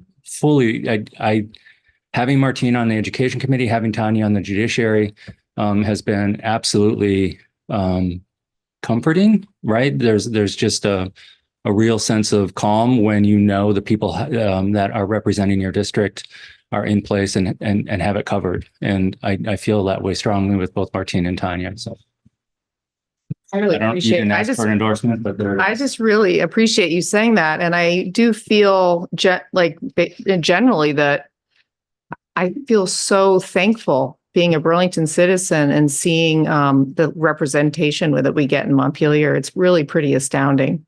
And we all support each other in many ways. But I am in a very tough race. So yes, please send me good wishes and anything else you want to send me. I'd appreciate that. Thank you. And so I probably won't have as much free time to have conversations this summer. I'll be honest with you. I mean, I'm around, and if there's something important that you want to talk about, I'm happy to do that. But between now and August 13th, I'm going to be very busy campaigning. So that's the reality of that situation. We can do this a couple ways. If you go to my blog, troyhedrick.com, you're going to see the list of legislation that I've already commented on. My most recent blog is about the BPD training event. The one prior to that is my list of legislation that I'm excited about and a couple pieces that I'm not so excited about. We can run through legislation that we are excited about. We can also talk very specifically about the override session that's happening on Monday and possibly Tuesday. So would it be helpful? What would be helpful? I have a question, but it's not a specific piece of legislation. It's really about the function of Montpelier. And that's, is the legislature engaged enough with the governor? Because it seems like the governor comes in and takes pot shots after the fact. He doesn't engage. Then you do something he doesn't like what you did. And then he says no, and he vetoes it. And then there's an override, which I understand, but I think overrides are we really shouldn't be in a position where we have so many overrides. There should be a little more working together. I have some very specific comments on that. I get frustrated. And it started with the State of the State address in January. I am not a fan of this governor. And it's not a personal thing. I don't like how he governs. I don't like how he administrates. If you go back and watch the State of the State address, you're going to see him preemptively scapegoat the supermajority, which is a very real component of our current legislature. And essentially kind of just threw his hands up and said, it doesn't matter what I do because they're calling the shots. I am incredibly critical of his unwillingness to administer what is sent to his table. The GA housing program is a prime example of that. I'm going to talk very briefly or very soon about his thoughts on the yield bill, the property tax bill. We can talk about his unwillingness to prepare for justice-involved youth. He just doesn't do it. He's delayed raise the age, which is the legislation that was passed before I even got there, that would require us to treat 18 and 19-year-olds as in the family courts rather than the criminal courts. He just hasn't enacted that. So that's 3 years ago. And then he takes his pot shots. I think you're absolutely accurate. Yeah. I'm sorry, I'm going to insert myself here. I also, in my naivete, thought I was be able to work with the governor. I was really looking forward to, bipartisan work and be that person who can work with the governor. But a few things just to add to the State of the State address. If you watch it, it is full of urban, rural rhetoric. And he really does pit the two parts of the state against each other in ways that I think are really detrimental and hurtful. I won't go into some of the words that he insinuates into both of those areas, but to me, he's just creating a really clear divide. It's not helpful at all. So there's that. And then, today there was supposed to be a meeting. If you saw the article in 7 Days that broke this afternoon about the yield bill, and he wasn't at the meeting. So the pro tem and the Speaker of the House showed up for this meeting and he was not there. So yes, there is a problem in Montpelier, and it's a serious problem. But he is the governor. I also have real concerns about his rhetoric around education, and he has the bully pulpit. He owns the narrative about education and taxes, and it's extremely hurtful and problematic. And unfortunately, I had to speak this year, and I'll try to make this short, but I had to say to superintendents on multiple occasions, because they asked me in sort of like their desperation, like literal desperation, why isn't the Democratic caucus, the Democratic and Progressive caucus, pushing back against the narrative that the governor is has created? And I had to say, I'm really sorry, but we don't speak with one voice. We sadly don't unite around education and have one voice that will push back against that rhetoric.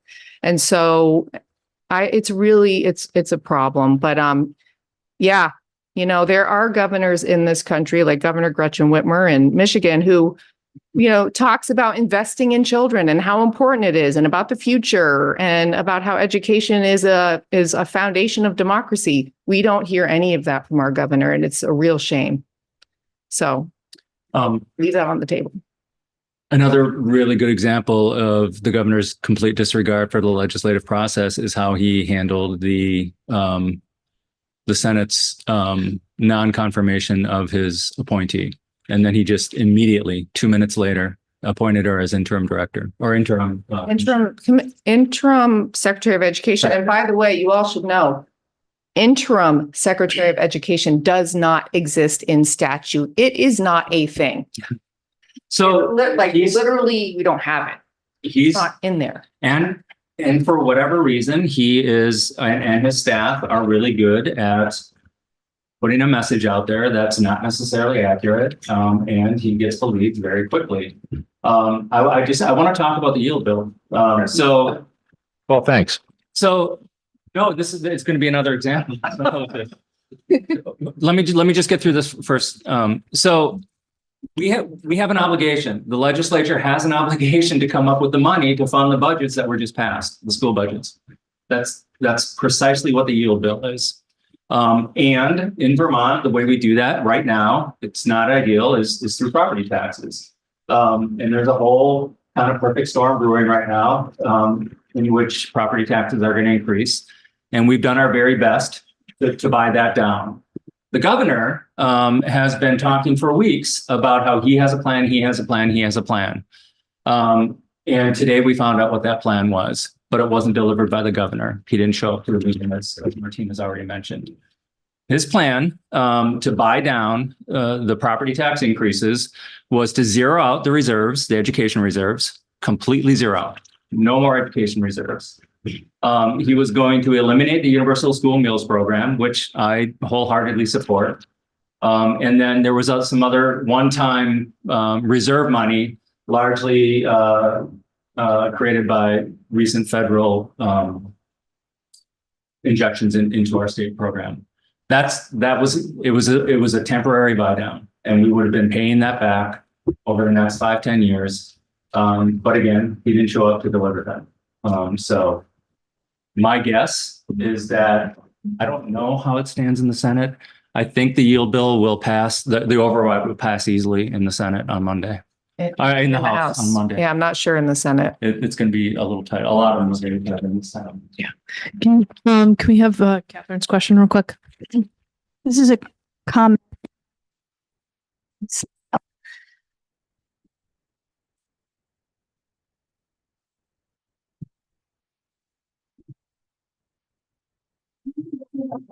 I don't know but when you speak, does it not bring so much polarization when you speak? I'm not saying whether I support the governor or not. I just live in a country that is so full of polarization. I would have to be, and I know if there's a way of speaking. If there's a way of speaking that you don't condemn for bad mouth or intimidate or whatever.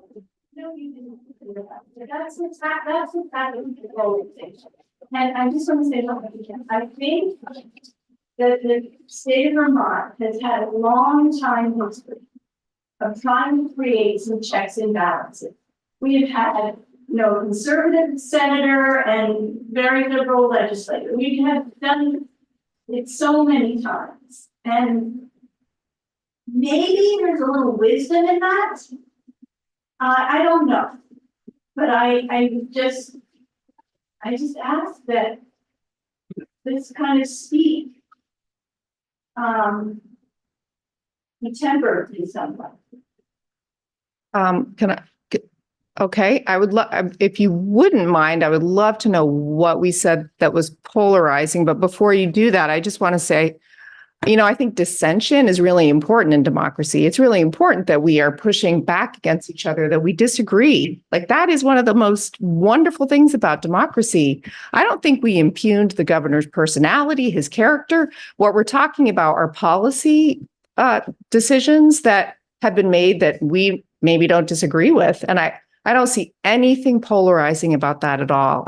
So I'm just pushing back a little bit against what you said, and I appreciate it. And by the way, I have a really thick skin, so you can say anything to me and don't worry about that. But that's just my take, is like, I don't think we were unfair in anything that we said. And let me add to that.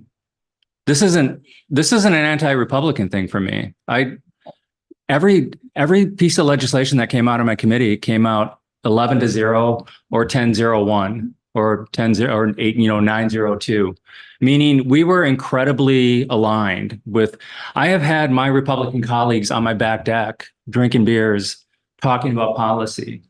For the most part, we work incredibly well together. I will say this: the governor is really fond of saying that he was elected with an incredible majority, and that is accurate. The same people that elected the governor elected 180 other people. And the vast majority of those are currently Democrats holding the supermajority. And when the governor says it's my task to, as he throws his vetoes out there, it's my task to weigh the pros and the cons. 75% of my time in that building is spent in committee doing just that with 10 other people. And then we bring it out of committee and we bring it to the floor, and 120 people, 30 people talk about it even more. So for the governor to suggest that he's the only one weighing the pros and cons of really good policy, I think is disingenuous. Is that polarizing? Perhaps. I have to be pragmatic and realistic as I kind of present how I see things. And you're right. This is an incredibly polarized, and it's a nationwide issue right now. And it is not as bad in Vermont as I see it across the nation. And again, it is not as bad, not nearly as bad in my committee room, in every committee room that I see. But we have a significant problem in this state when the governor has the pulpit that he has, and he is spinning things disingenuously. And he is going to get on the radio tomorrow and say they turned down my plan to save you all from property tax increase. He wasn't in the room. That's just truth. So I apologize if that feels distasteful, but it's real. For me, it's not. You have the right to your opinion. And first of all, I want to hear reports. Yep. Okay, so it had so much bias in it, and I would appreciate a more tender, less biased report. It's the polarization. It really is. It's just I'm up to here with it, and I heard it just then, and I felt like I needed to see. I'm going to have her go and then hear her. I have to say, I support you in my reaction to presentation, and I don't think it was intentional. I think it's your passion for education. I understand that. I think there's a strong passion for education, a strong representation in the Senate and the House for education. And that's wonderful. That's great. But I feel that there's some villainization. There's some villainization, unintentional, but I'm feeling it too.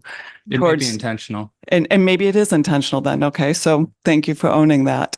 I feel that it's a very tough position, and we are hurting. Taxes are hurting us, and no one, if when you're in education, you're somewhat protected. It's very hard. I know, I've worked in education a long time. When you're really struggling though, and you're facing retirement or anything else, and school, the populations are declining and the results aren't amazing, and it's tough. I'm not saying that's everything, but I don't think that the governor's motivation is, he sounds indifferent or power seeking, or I don't think that's it. I feel he's like a lone, for some of us who are facing financial challenge of staying in the state. Should I go to New Hampshire? Should I stay here? Should I stay in Burlington? Should I go? I'm the back, that, and a lot of other people like me, that feel it. And sure, I could slip further and I wouldn't be in the gutter, get it, but it's slipping. And I don't appreciate that he didn't show up, but he might have a good reason he didn't come today. I don't know, maybe because he's taken so much flack. I have no idea, but you make him sound like a villain, and I don't think he is. I think his motivations are sound for the populace. They are going to different, and I'm all for democracy and disagreement, but not for that. I'm going to disagree on what his motives are. And you may know more than I. Thank you. And thank you for the work you do. I do appreciate it. We have Earhart real quick, and then Carter. I don't know if you guys want to respond again. I mean, I have a lot to say about education and education funding, but it can wait until Earhart after you speak. Thanks. So the polarization at the national level is very real, and it's horrendous. And you're right to to name that, but I just want to say, as somebody who spent over 20 years at the State House as an advocate for affordable housing and homelessness, and also as a lobbyist for the city of Burlington for a number of years, up until 2.5 years ago, I observed the governor and his secretaries and commissioners and at the State House. And what Martine and Troy are talking about has been an MO of this governor even before there was, in my humble opinion, before there was a supermajority. His MO was to let the legislature take a position and then to shoot it down, and to traditionally not have his people in the room, as they said, to provide in real time feedback from the executive branch. The executive branch is supposed to lead, it's supposed to propose, and the legislature, its role in the separation of powers is to provide some oversight over the administrative body and the administrative departments, and then either to approve or disapprove or counter propose.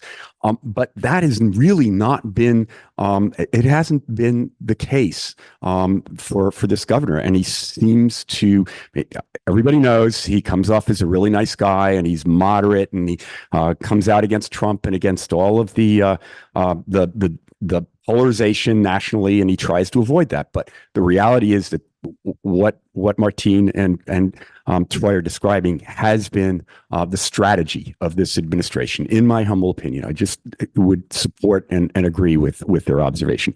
Having said that, I did have a question about a piece of legislation, and I also don't know if you guys had more that you wanted to report, because we launched right into questions. But I don't know if there was anything else besides the education and the yield bill that you guys want to talk about. I can wait with my question, but I mean, I just think the education question is a really complex one. I think a lot of folks don't know, and so I'll just give a very brief summary that. And you can ask Doug Hoffer, the auditor of accounts, on this. I've asked him for a report, but we do have a strange bifurcated system where we have public dollars going to private schools. And after the Carson v. Macon Supreme Court decision, because we have that system, our public dollars now also go to religious schools. Whatever you think about that system, there's somewhere between $50 and $100 million a year that are going out of our tax pockets, to private schools that don't have to follow the same rules as public schools. They don't have to open their doors to every student. They don't have to be transparent with their finances.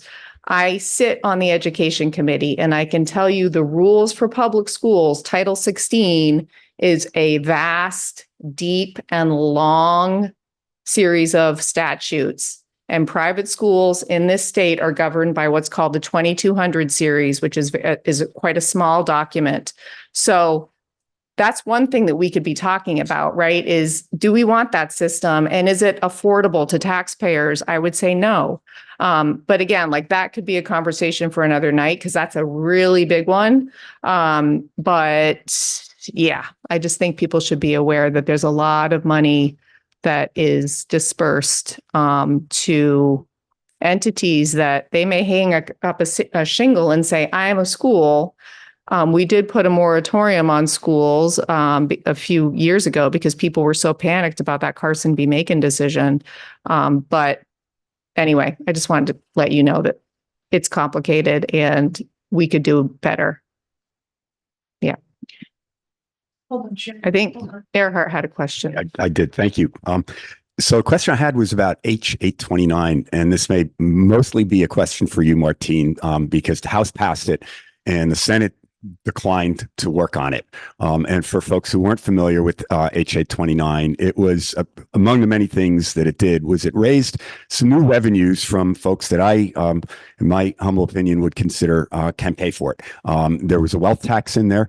There was also a surcharge on property transfers for residents for properties over $750,000, which is kind of well below our median sale price here in Burlington, and certainly statewide. And a lot of those revenues would have been dedicated for affordable housing.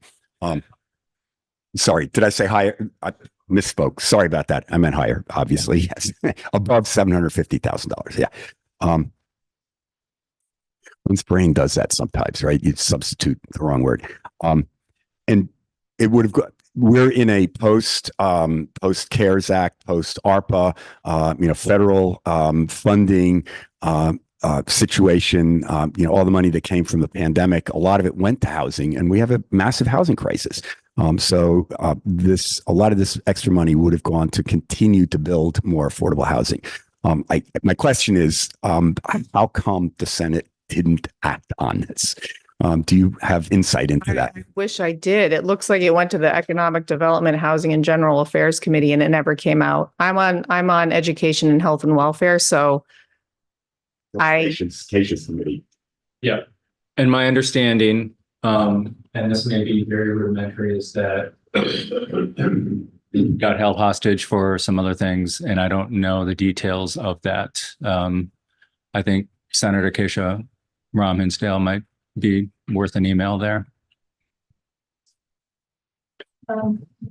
Carter, just very quick, and at the risk of, I don't want to come off school or anything, but I do think it's important to talk, and I work very hard in conflict and not get into person for polarizing rhetoric or whatever. I try to do my best to do that. I have moments for sure. But I would say personally, I've been really frustrated. It's very hard not to get publicly angry with our governor, because we are in the midst of, we get folks, hundreds and hundreds more coming this summer at the HGA program us to help of folks without homes across our city. Our city acutely, as opposed to other cities in Vermont, is suffering with a housing crisis, a drug epidemic. We had folks, in the last year dying in city parks from overdoses. And our governor, with our new mayor, has refused to even answer a call, answer an email. He's refused to show up the wrong and look at the problem, let alone discuss, the union for more funding for services. So, I'm sure he's an ethical human being, and I don't question that. And it's not a question of his character, but from trying to be a good partner in institutions that need to work together collaboratively, working together collaboratively. It has definitely been my experience so far. I'm only 2 or 3 months in, so I'm open to being wrong in the long term, but if we didn't I'm livid, but the government wanted to look at the problems we all. Because of the evidence, He was invited. To bad bias or anything, but He was invited by the mayor, the chief of police, and the chief of fire to come tour the city as the question H-72 is the overdose prevention center bill, urging him to take a look before he made a decision on whether or not he was going to veto. He didn't even answer that letter. Sharon, and then once Sharon goes, if we can get back to the legislative. Hi. So prior to the meeting, I talked to Tori just a little bit about how I feel about what happened in Montpelier. And I was frustrated with a couple of things that happened. One was that I was frustrated with the end result for the people that are houseless. I felt that both the administration and the legislative body failed the state of Vermont and those people. And I'm upset with that. I'm upset also that there was no discussion about funding for those communities that ended up having to deal with a lot of these people that needed to find a place to camp because they have no place to live. So that's number one. Number two is that I was hopeful when the governor made the statement that he would come in to try to give some property tax relief, that he was going to talk to all of you about reducing that 14% and bring it down 10% to 4%. And then Troy told me the components, which he shared with everyone, and the free meals for children. This was the issue that really hit me in the face. It just made me say, we can't pit one needy group against other needy groups. I'm an individual who is looking for property tax relief. I'm scared about August. I've never been scared, but I'm scared about it. I don't know if I can afford to live in Burlington. And I'm not saying that just to get sympathy. I'm just really concerned. So I was incredibly disappointed with that. I understand you all needed time to look at a long-term solution. I don't fault you for that, but I was hoping for a Band-Aid in the immediate time right now. And so I feel that as a resident of the state of Vermont, I'm telling you that I'm disappointed with some of the outcomes. I'm looking forward to hearing what you want to share with us, but I'm not trying to polarize anything. I'm trying to be honest with where I think you missed the mark. Now, there was a lot you did that was right. I don't have time because they want to get back to you guys, but you did a lot of good things. And I appreciate everything you did, but I think that as a resident, you need to hear how I feel. I feel like we have failed people in the state of Vermont. And I take that pretty seriously. Having been an elected official, having failed a small component, but now we're talking about the state. And so I need you to take that message with you when you go on Monday. And I need all of you that are campaigning to understand that we need some solutions. And these are, if there were easy answers, you would have found them. But we need something creative, and we need to find ways to make it possible for people who have lived here a long time to stay living in Vermont or in their communities. Thank you. You want me to hold it? Oh, no. So no question, just a statement. I don't disagree with you at all, Sharon. And I don't make a lot of money. We are a 2-income family, so that helps. We're an empty nest, so we're not spending a lot of money on our kids anymore. I know the writing is on the wall for me about what our property tax is going to increase to. And it's going to hurt. And I have, yeah.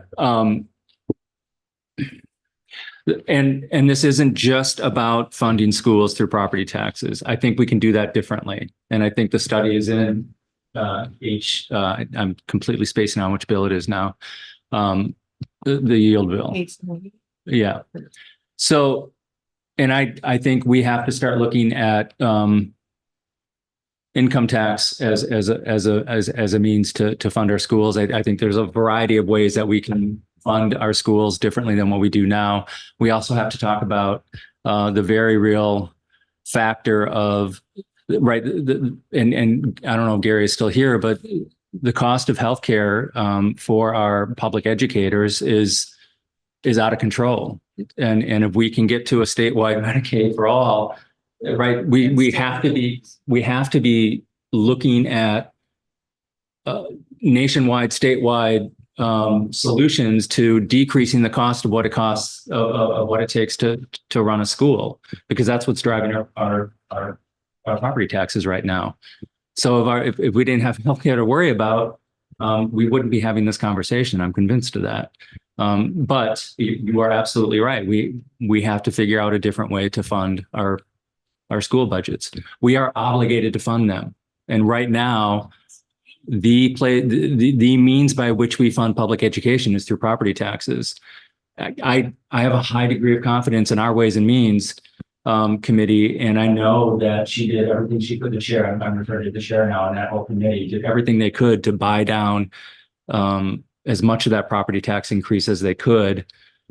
Next to that is I don't personally believe that the governor's solutions were realistic. And 70% of Vermonters are income sensitized, right? Yeah. Don't quote me, but I think you're right. Yeah, I think it's 70% of Vermonters are income sensitized with their property tax. So they're not paying the full rate on their property taxes. It's right. Yeah. Yeah. So, but it's an important thing to know. I would just add that, yeah, I think we need to have some pretty big structural changes in how we do things. I've already shared that with you.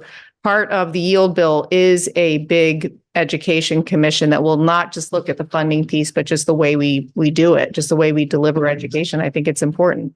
I brought up, how I feel about the system. And, another thing that's frustrating sitting on the ed committee is just the amount of time and the amount of lawyer expense that we pay, trying to navigate these two systems. It's really expensive and time consuming. And we use a lot of legislative energy around these two private and public systems. It's not efficient at all. But, I hear you, Sharon, and I appreciate your comments. I've been in for one term in the Senate. I hope I'm not a one-term senator, but I've only been in for one term. And I feel as though, this crisis, if it's a crisis, exacerbated by COVID, has been coming for, 20 or 30 years. Obviously we're in a housing crisis. Seems like housing should have been started to be built like 20 years ago. And then in terms of in 2007, when they put a moratorium on school construction, we all have, those of us who have homes, you have to do annual maintenance on your home. So for the state to just stop helping municipalities and districts fund the maintenance of their buildings was, those bills are coming due now. And the PCBs are coming due too. Well, and the PCB program is an unfunded mandate. We don't know where the money's going to come from for that. So, there's just a lot, right? That's just being piled on top of each other. And it's been a long time coming. I personally think those of us who are newly elected we're trying to come up with innovative and creative solutions. I offered 2 amendments on the yield bill in the last night of the session. And they weren't going to make a huge difference, but it's death by 1,000 cuts. One was just to stop giving public dollars to private schools outside of the state, because we do that. There are, kids have gone to Switzerland for ski school and it's been on our dime. It's not a lot of money, but it's something. And I also said, private schools can't charge the public more than they charge their private students. So, there was a piece in Digger about a local school that charges $18,000 versus the private kids are getting charged $9,000. So, those inequities, it's just in the Burlington School District, we really work hard at equity, and to be at the state level and not be doing that work is extremely frustrating. So anyway, I just want to throw that out there. I hear you and I really appreciate your comments. Is there any other legislation that you guys want to discuss before we can hold off on questions just so they can keep going? Let me just run down the bills and we can talk about the ones that, should I focus on veto? On what we're going to be talking about Monday, Tuesday? Yes. Go ahead. I was just going to say, focus on the ones you think are the most important. Right. You're most passionate about. Here's so far what we're talking about on Monday, Tuesday. There's potential for 2 more. H 887 is a property tax, education finance, the yield bill. He vetoed that. H 645 is a restorative justice expansion. I'm disappointed with the heavy focus on kind of lock them up legislation that passed this year. I feel that as a state, when we create new felonies, which we have, I think as a state, when we create new avenues to treat 16-year-olds as adults, which we have an obligation then to partner that with alternative forms of justice, restorative justice possibilities. And the governor vetoed H 645, which is really non-controversial. It didn't even go to a roll call vote. So I was just talking to Rachel Jolly today about kind of what we should expect. So H 645. Well, can I just also say that the reason that was given was that the Attorney General's office didn't have the capacity to deal with restorative justice. Came out immediately. Said, yes, we do. Actually, we do. So. H72 is the Overdose Prevention Center. We can talk about that. H289 is a renewable energy standard. This is, again, vetoed. H706 is the neonicotinoid, the pesticides, the bill. And then there's S18, the flavored tobacco ban, but that got sent back to committee in the Senate, so we're not taking that up on. And then there is the reforms to Act 250 that he hasn't ruled on yet, and a really, really good privacy bill at H121 that he hasn't commented on yet, that he will likely have concerns about the right to private action. Private individuals can sue big tech for data violations. So I anticipate he may, I don't know what he's going to do with 121. But there's two more big ones that I think are still up for debate. So overdose prevention centers is big because that's going to land in Burlington if we can override that. I'm happy to talk about that. There's some crime and punishment stuff in there that we can talk about if you want to talk about that. And that's going to lead me back to restorative justice programs. We've spent a lot of time on education, but I'm sure Martina is more.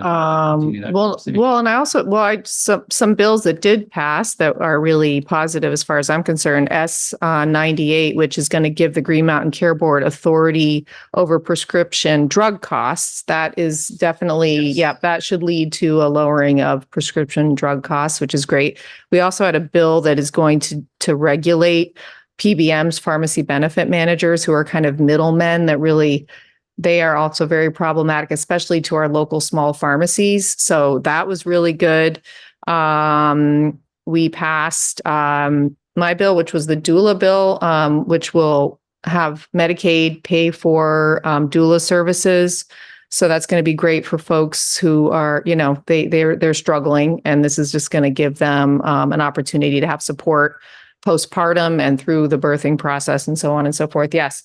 And, that was a really good one. Yes. H766, which is, we were really looking at in health and welfare, how do we keep our primary care providers solvent and able to do their work? Because what we kept hearing is that with these prior authorizations, doctors and nurses were spending hours and hours a day dealing with that. And so it was extremely inefficient. It was expensive. And it was just, honestly, people were leaving primary care because they were like, I can't do this anymore. I went to school to be a healthcare provider, and all I'm doing is like coding all day. So we passed legislation that will really help primary care providers and take those prior authorizations out of the in the way that they're there now is such a big influence. Those are PFAS. There was a PFAS bill that will take forever chemicals out of, we had one last year that'll take some of it out of clothing. And then there's one on personal care products. Yes. And the climate change. They're asking big oil to pay, which we'll see how that goes, but and New York just passed theirs. New York, yep. And there's some other ones coming. Massachusetts is trying in some other places. So there was I did go to an event, and I have to say thank you, Governor Howard Dean. He actually praised the legislature, which is we don't get a lot of praise. So it was really nice to hear that. But he said we were actually a very productive legislature these past 2 years. We passed a lot of good legislation and we worked really hard.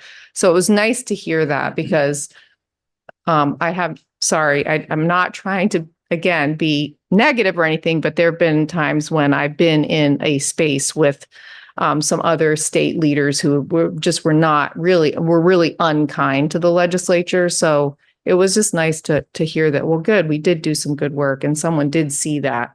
So just wanted to throw that out there. Not that I need a pat on my back, but it did seem like we passed a lot of good legislation. Session 1, we haven't talked about child care. We haven't talked about other big numbers. Session 1. Yeah, well, in session 2, we did pass a literacy bill because we were really concerned about some of the reading scores that we had, and we decided that's got to be a priority. I mean, I read a lot about what happens when you have illiteracy in your community, and it does cost billions and billions of dollars down the road. So that was just something that was really important. And then there was a good library bill too that will really make banning books not easy to do. So that was good too. Out of corrections, we Just a real quick clarification, that list that you just said were passed, are those now going to be enacted? Or They have all been enacted. They've all been enacted. Yep. Yep. Yeah, thanks. He passed H 8076, which is miscellaneous corrections bill. There was a lot in there that I'm really fond of. I was not able to convince my committee that we should divest completely from private for-profit prisons. Right now, about 120 Vermonters are housed in Mississippi at a private for-profit prison. There is some intent language in H 876 that indicates it's our intent to divest, but intent, is like a hope. But the rest of that bill, creation of a study to improve visitation protocols and programming space in all prisons for children who are visiting incarcerated parents, really improved the process by which people, as they're being released from incarceration, are given the medication that they've been on, whether that's heart medication or opioid blockers. I think we're up to a 30-day supply now. We got a lot of feedback that people kind of jumped off a cliff with their medication once they were released from incarceration. So we improved that as well. Yeah. Yes.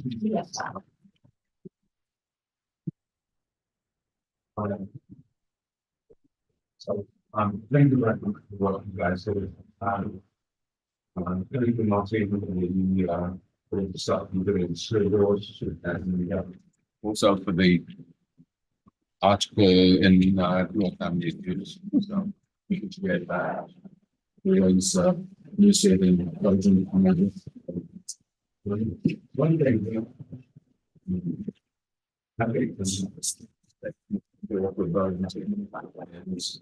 if I get these stats right, housing in Vermont went up by 12.8% in the last 12 months. Might be for the year of 2023, I'm not quite sure. And the stats that I saw on the Vermont state website, wages, salaries went up 4%.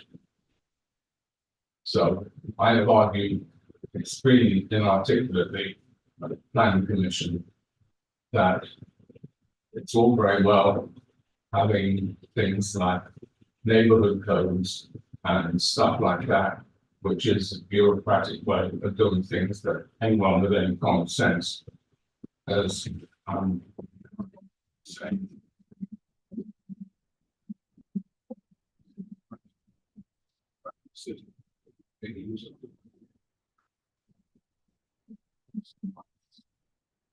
Yeah, someone is going to generate real power in the economy in Burlington and in the state of Vermont.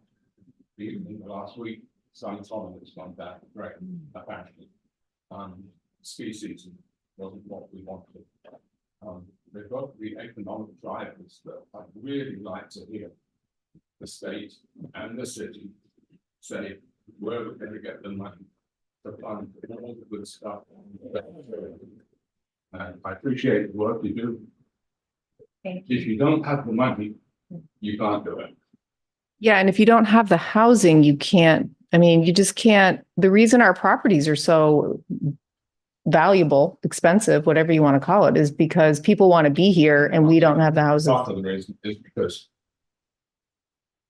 we're putting hotel rooms up where the city agreed to put housing, affordable housing, things like that. Mm-hmm. They add up, compound, make the situation categorically worse, and compound it going forward. It's a tragic cycle. Okay, I can just leave that at that. That's yeah. Unless you have a question, I will just leave that at that. Well, I'm also over the. You're going to get re-elected. Hopefully, it's a goal for the next few years. Thank you. With the TIF funds, that money comes from the education fund, I understand. When Doug doesn't exclusively fund education, but some of it certainly does. No, it doesn't fund it. We borrow TIF. Right. fund Yeah, funds I'm saying, yeah. I'm Taken saying- from the state education fund. So the money that Yeah, yeah. municipalities borrow. So is that hurting us? I mean, because then if the money's not there and instead we owe a lot of money, and that's when Doug Hopper, that's when I start getting crazy about how do we make all these, like accounting mistakes because we've constantly been parted or whatever you call it on that. And then now for the city, I mean, these deficits we have, I cannot understand that. But so what does that do to our education fund if we are letting different people, Winooski and Burlington and everybody else there, we're borrowing money and I feel like we're giving it to the developers. We're kind of we are giving them a break. So is that a reason why we are short on money? I can't speak to TIF. I really can't. I don't want to. I'm not an expert. I mean, Carter might even know more than I do, and I bet Earhart knows more. But I can say that it's a definite problem that things get pulled out of the ed fund that probably shouldn't. That is something that does happen. And it was really nice that we gave like tax rebates to some communities after the flooding, which was really a nice thing to do, but it came out of the ed fund. And I think I may have been the only person on the floor who voted against it because it came out of the ed fund. Like, I just think it's something we need to protect because it has consequences down the line. So it's a good question. Yeah, my short answer is yes. And I can tell you it was briefly looked at as a potential solution to buy down the property taxes. Like, is it time to start looking at the TIF? Yeah. We need to stop taking. That's what I mean. Yeah. So I'm not saying it. Yeah. And TIF was like invented or 70 years ago. And it's totally been outlawed for like 20 years or so when we started wanting to borrow money for the city. And I kept going and saying, read and see what's happening in other states. I mean, they have many, many states have outlawed it, but we're still doing it and we're doing it again now. I mean, we could learn from people that are, learning the hard way. Right. Yeah. Well, thank you. I don't know. I'm not running. You do pay back, I mean. Eventually. Worked really well for communities and allows development to occur and it allows taxes to generate more monies. And so it pays for the infrastructure. And so then, then development occurs. And then the developer and then those taxes go to pay down the TIF and then ultimately they come back to the community. I would be very cautious about eliminating it as a means. I think that you would really erode a lot of communities' ability. However, I don't know at the state level what the overall impact is, as Karen is asking, and that would be something that would be incredibly helpful to point us in the right direction for knowing this and just really knowing at the end of the day, if you have a TIF district and it actually works and you pay it back, does everyone come out better, healthier, more economically? Does everyone benefit, including the school? Right. Earhart wants to speak, but also I think there probably are reports on that there are probably public. If you go to the state auditor's site, I bet you could see that there. I think there's legitimate arguments to be made on both sides. There's some like Doug Hoffer, our state auditor, who doesn't hold much by TIF. He also doesn't like VEPSI, the Vermont Economic Progress Council grants. And our state economist has been skeptical about TIF as well. But the theory behind TIF is that but for the investment in the district, you wouldn't be getting that additional grand list value that throws off money to the ed fund. That's the basic argument behind TIF. So if you don't have a TIF, you're not necessarily going to get the infrastructure that is needed to support the development. Some argue, well, it might happen anyway, but there's just no way of knowing that. The only way that you know that the development is going to happen is by investing in the infrastructure that supports it. And yes, the incremental additional property tax value that comes from the development after point A, when the TIF is created, right? The old property value pre-TIF still flows to the ed fund, but anything after point A, when the TIF is created, that goes to paying off the bond that the city took out to do the infrastructure. In the case of City Place, it's to do, St. Paul Street and Pine Street and all the other infrastructure improvements. Some of what we're doing with, the Great Streets program and the sewage, the upgrades to the sewage system. Once the TIF is paid off, 20 years is usually the time frame for that. And then all of the new incremental funding does flow to the education fund. I would like to make a suggestion, maybe that we close out the meeting, and only because I think this is my 5th meeting of the day and it's getting late. But I also want to say that I would be happy to speak with any or all of you offline or over the phone or grab a coffee in between other things. But so I'm available to talk, but I do think at this point I should probably go home, go to bed. Thank you. I was gonna say the same. Yeah, thank you. All right. Anything else from you guys? No, All that's all it. good? Okay, perfect. Thank you. Okay. And again, my blog has a listing of all of the. It doesn't have the current. Yeah, they do. All right. It's just everybody. I'm getting out today, but I'll be back. So that concludes